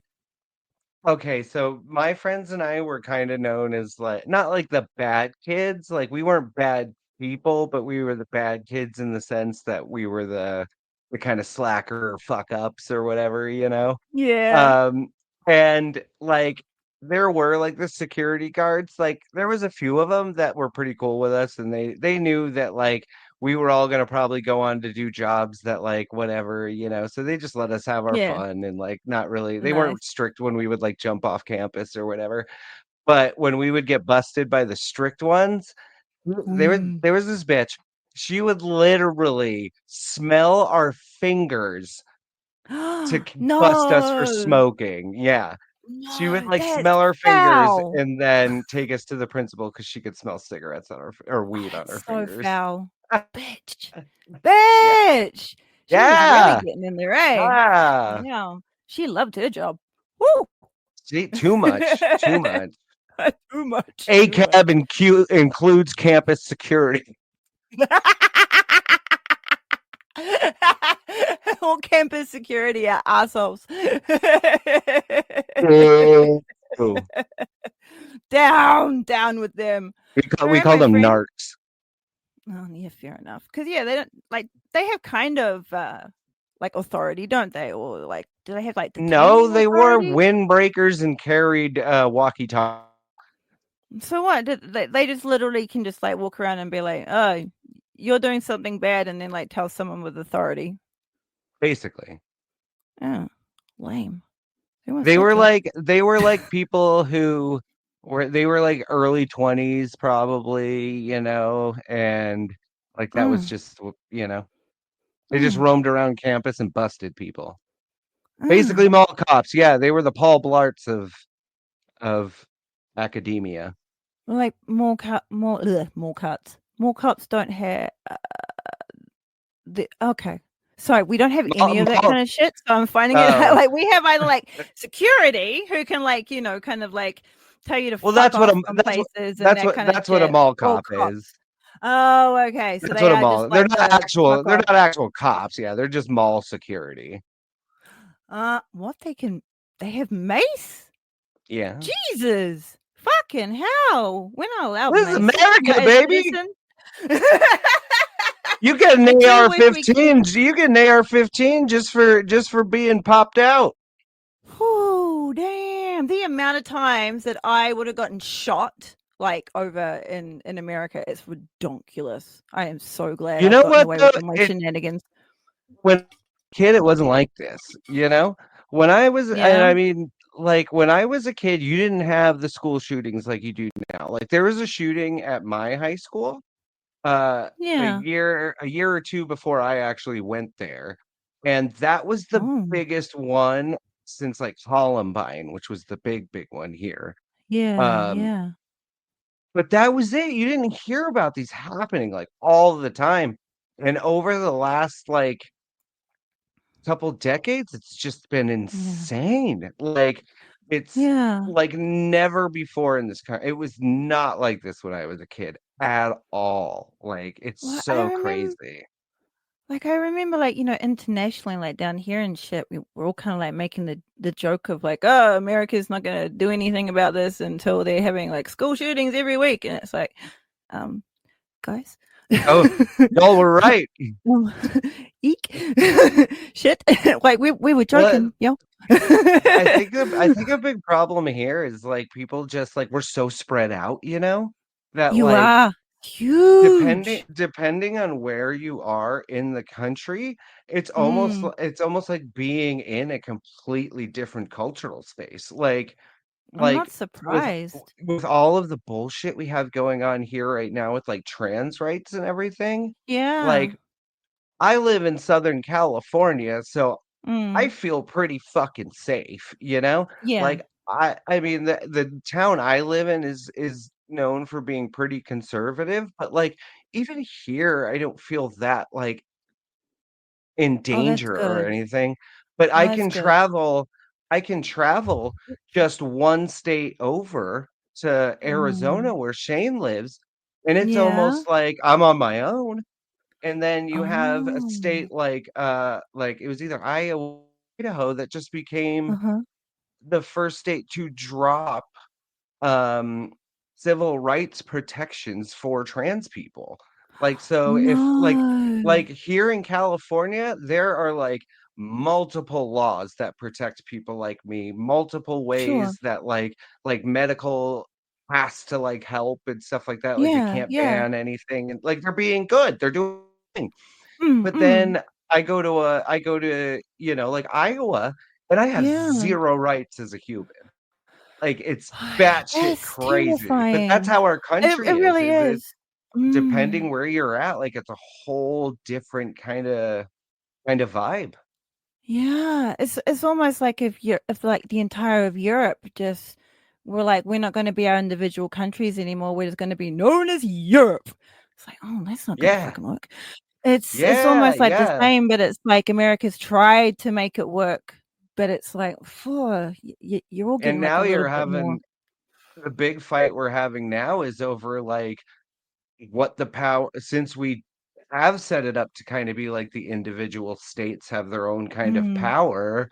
Like, yeah. now we're having a big fight over, like, does the president get to override that and do whatever the fuck they want? Or do the Yeah. states and the people still have their own rights, you know? Because right now, our Mm. idiot is going after, like, federal funding for states that don't reply or don't apply. Oh. Um, it's but then it's like, no, there's states' rights. Like, like my state California has more money than the federal government probably, So it's It's like quite how rich, can eh? they Quite a rich so like state. Yeah. how could they fuck with my state? So I wouldn't be Yeah. surprised if this does kind of all this brouhaha whatever does kind of Mm. end more with a he kind of just does become their every state does kind of become their own little country in a way. Kind of like more You like think how Europe yeah. is. Yeah, and that could either be a good thing or a bad thing. But yeah, Seventh I did hear largest, that. yeah. I did hear that. Yeah, it's doing really well. And it's good to hear about Michigan too, 'cause Yeah. I was actually talking to my fiance about all you guys, all my Mhm. American sickos. Um, Shout out to the one other Southern Hemisphere Aussie, and a couple of you UK and Canadian folk. I do forget We where got else where other sickos all over. we got all over, and we love every one of you, unless you being a dick. But then we'll forgive, just as long as you stop being a dick. You get like a couple of dick passes, but like we're all human. But come Mhm. on, rein it in. Yeah, and I just wanted to. Yeah, I was just worried about all the states y'all were in, but we were wondering if Michigan was a good one or not. But I didn't know about It Arizona. is. So Yeah. Arizona was a little bit more kind of in betweeny. But that's Oh, there's that's very disappointing. Yeah, it's even very then, like disappointing. you'll have like states that like are super backwards, like 1950s, segregation is still a Yeah. thing almost. But then there's like So crazy. neighborhoods. There's neighborhoods in it where it's just like nothing but like queer people and so it's really Imagine bizarre. trying to live Kind of weird. surrounding by all that shit, right? Yeah. Phew. Uh-huh. Talk about every single fucking day is a fight, because you might be like, you wouldn't really want to get complacent, eh? Because it's quite easily for them to like just come in and like fuck shit up in your neighborhood, and ain't no one gonna Yeah. give a flying crap. And if you Yeah. defend Like yourself, well then, trust me, like I know that I'm very privileged to be like in the area, like living in the state I'm in and in the city I'm in yeah, I'm glad because you're, like yeah. yeah, like I mean obviously I'm worried about what's going on like in my country as a whole and Mm, my heart is yeah, very broken for everyone that this is like crushing right now. But yeah, I like bet. I am in a position where I can be loud as fucking call this shit out and Yeah, not hide who I am and speak up to it. So like I try not to take that privilege like lightly, because I know it's yeah. not as safe as it is for everyone else as it is for me. No, no. Best thing you can do is just lend a supportive voice out there and just try Yeah. and, just make everyone a Speaking little bit of more. which, Yeah. American listeners, Yeah. We might have another fundraiser coming soon to fight fascism. Oh, you heard it here first, folks. Mm. Or depending on when this comes out. That is awesome. That would be really good. That'd be really Probably, hopefully, by the end of the month. Oh, fuck yeah. Sweet. Well, keep an eye out for that because when that is definitely coming up, everyone will be posting. Repost, join in. My lovely darling friend, is there anything else you wanted to say about the revolution before we hit the bricks? I just said it was one of the joking. if not the Just loving it, Shane. if not the best pay-per-view or not pay-per-view, but just best wrestling event I've ever attended live. So cool. It's certainly number 1B. Yeah. Because like that. I cannot remember a night of wrestling that filled me with that much emotion, that much, like yelling Yeah. for everything and participation. And honestly, the only one I could think before that was Dynamite a couple weeks earlier. Like That was a it good just Dynamite. yeah.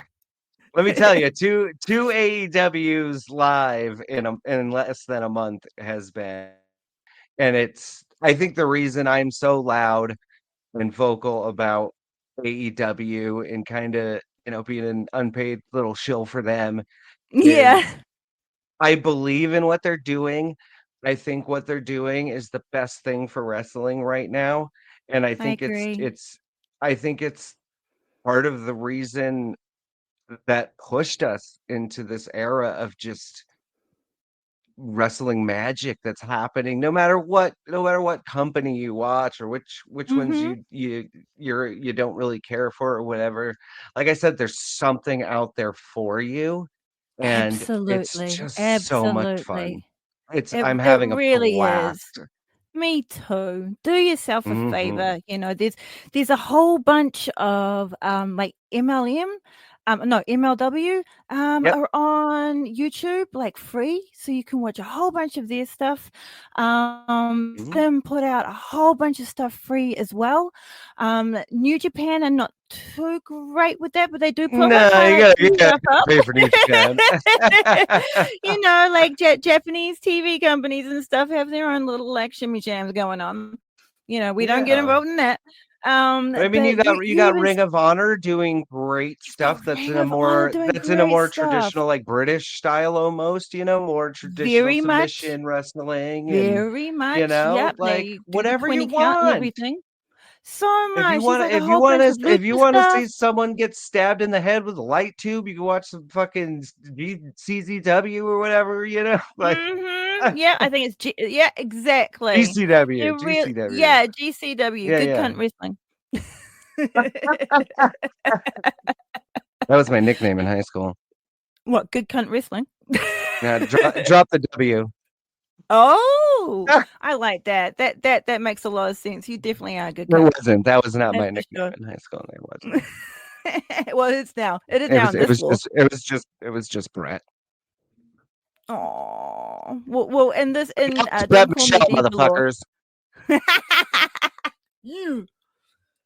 Oh, I need to correct that for everyone because everyone always asks. I mean, you could Do it. say it anyway. You could say it any way Mm, you want, but it's supposed to mm. be Brett Michelle is one name. Brett Michelle is one name. Brett Michelle Like you is say, one name, everyone. Brett Michelle. there's a last name, but we're just when we I just say my name like, oh hi, I'm Brett Michelle. Yeah, got it. Maybe I'll So put a hyphen between them. yeah, that might help. Yeah, that might help to like bring everyone's brain to like It's join them. almost like the two words together are the first name. Yeah, exactly. Yeah. Like a It's pimp like a named pit. Sicko. Yeah. Fuck yeah, Shane. I met Shane this weekend. I know. I was so excited about all that. I really was. Like he We was talking got about it lunch when and we a did last week's. beer. Yeah, you did. And then he got yourself We a cool sure little did. selfie. Oh yeah, no, We I was so did. stoked We about did. that. I I was really so was. tired all weekend. That's Oh, I bet. We drove up Saturday. We were supposed to meet Shane, and it was Yeah. just like, I don't think I'm going to be awake much longer. And then me and Bo just like drank beer in the hotel room and watched Collision, and then passed out. Fair. Very fair. I totally get that. Oh, yeah. I'm so glad you guys had a great time. Well, thank you, my darling Well, Brett Michelle, for joining me. I'll stop rambling now. I know this is a one woman rambling show. Okay, we can't have two. I women know. I'm rambling. so sorry. Maybe we just have to have our own show that covers any topic that doesn't even have to be wrestling. Babes, like seriously, I'm all the way down here and you're like in my brain. Like, how are you in my brain? I was literally thinking the same thing. We need to have our own little rambly ramble. All right, we'll Just a live podcast. Yeah. Yes. Yep, All right, we we're can really doing it. find the time. Book it. Tony Khan, book it, Jiff. Oh, Jiff. yes. Favorite gift ever. Book it. All right. Well, that's now done. The birth of that. Brilliant. All right, my darling. I'll Well, think you of a have name. a wonderful evening. Please think of a name. Please. Think You of a as name. well. My brain. I came will up- have a wonderful evening. I'm actually you. probably right now going to get stoned and think of a name for this new venture. This new creation that we have just birthed right here, right now. I love it. Fuck yeah. Fuck yeah. All right, babes. Thank And you that is so the much end. for having me. You are welcome. Go. Oh, yes. Go and interact with the Brett Michelle on Threads. Give me your threads. It is pegme_Bundy. Woo! And your show. It's the hard way with Brett Michelle. Woo! Go check that out. Go check out sickosclub.com. Always brilliant show. Oh yeah, sickosclub.com. That's the main part. Yeah. Sickosclub.com. As a whole collective, you can get everyone's like amazing. We're good people. I promise. We're very nice human beings. Yeah.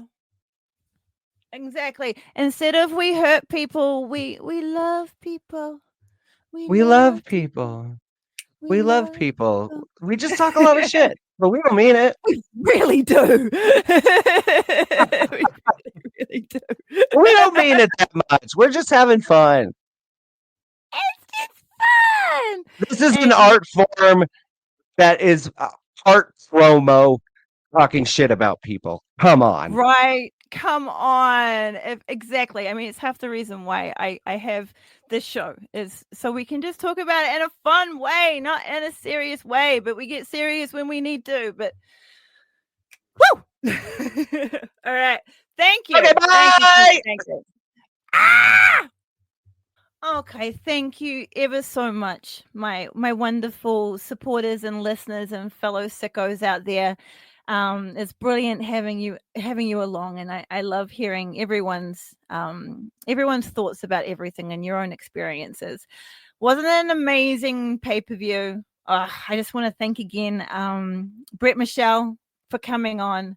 I want to thank Ethos for hosting me and doing everything in the backgrounds, and this has been great. And I want everyone to have a wonderful evening.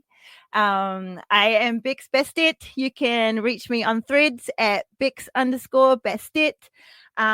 We of course are on YouTube where you are listening to this. Don't call me diva. We think you're great. Be cool. Don't be a dick. And we'll see you next time.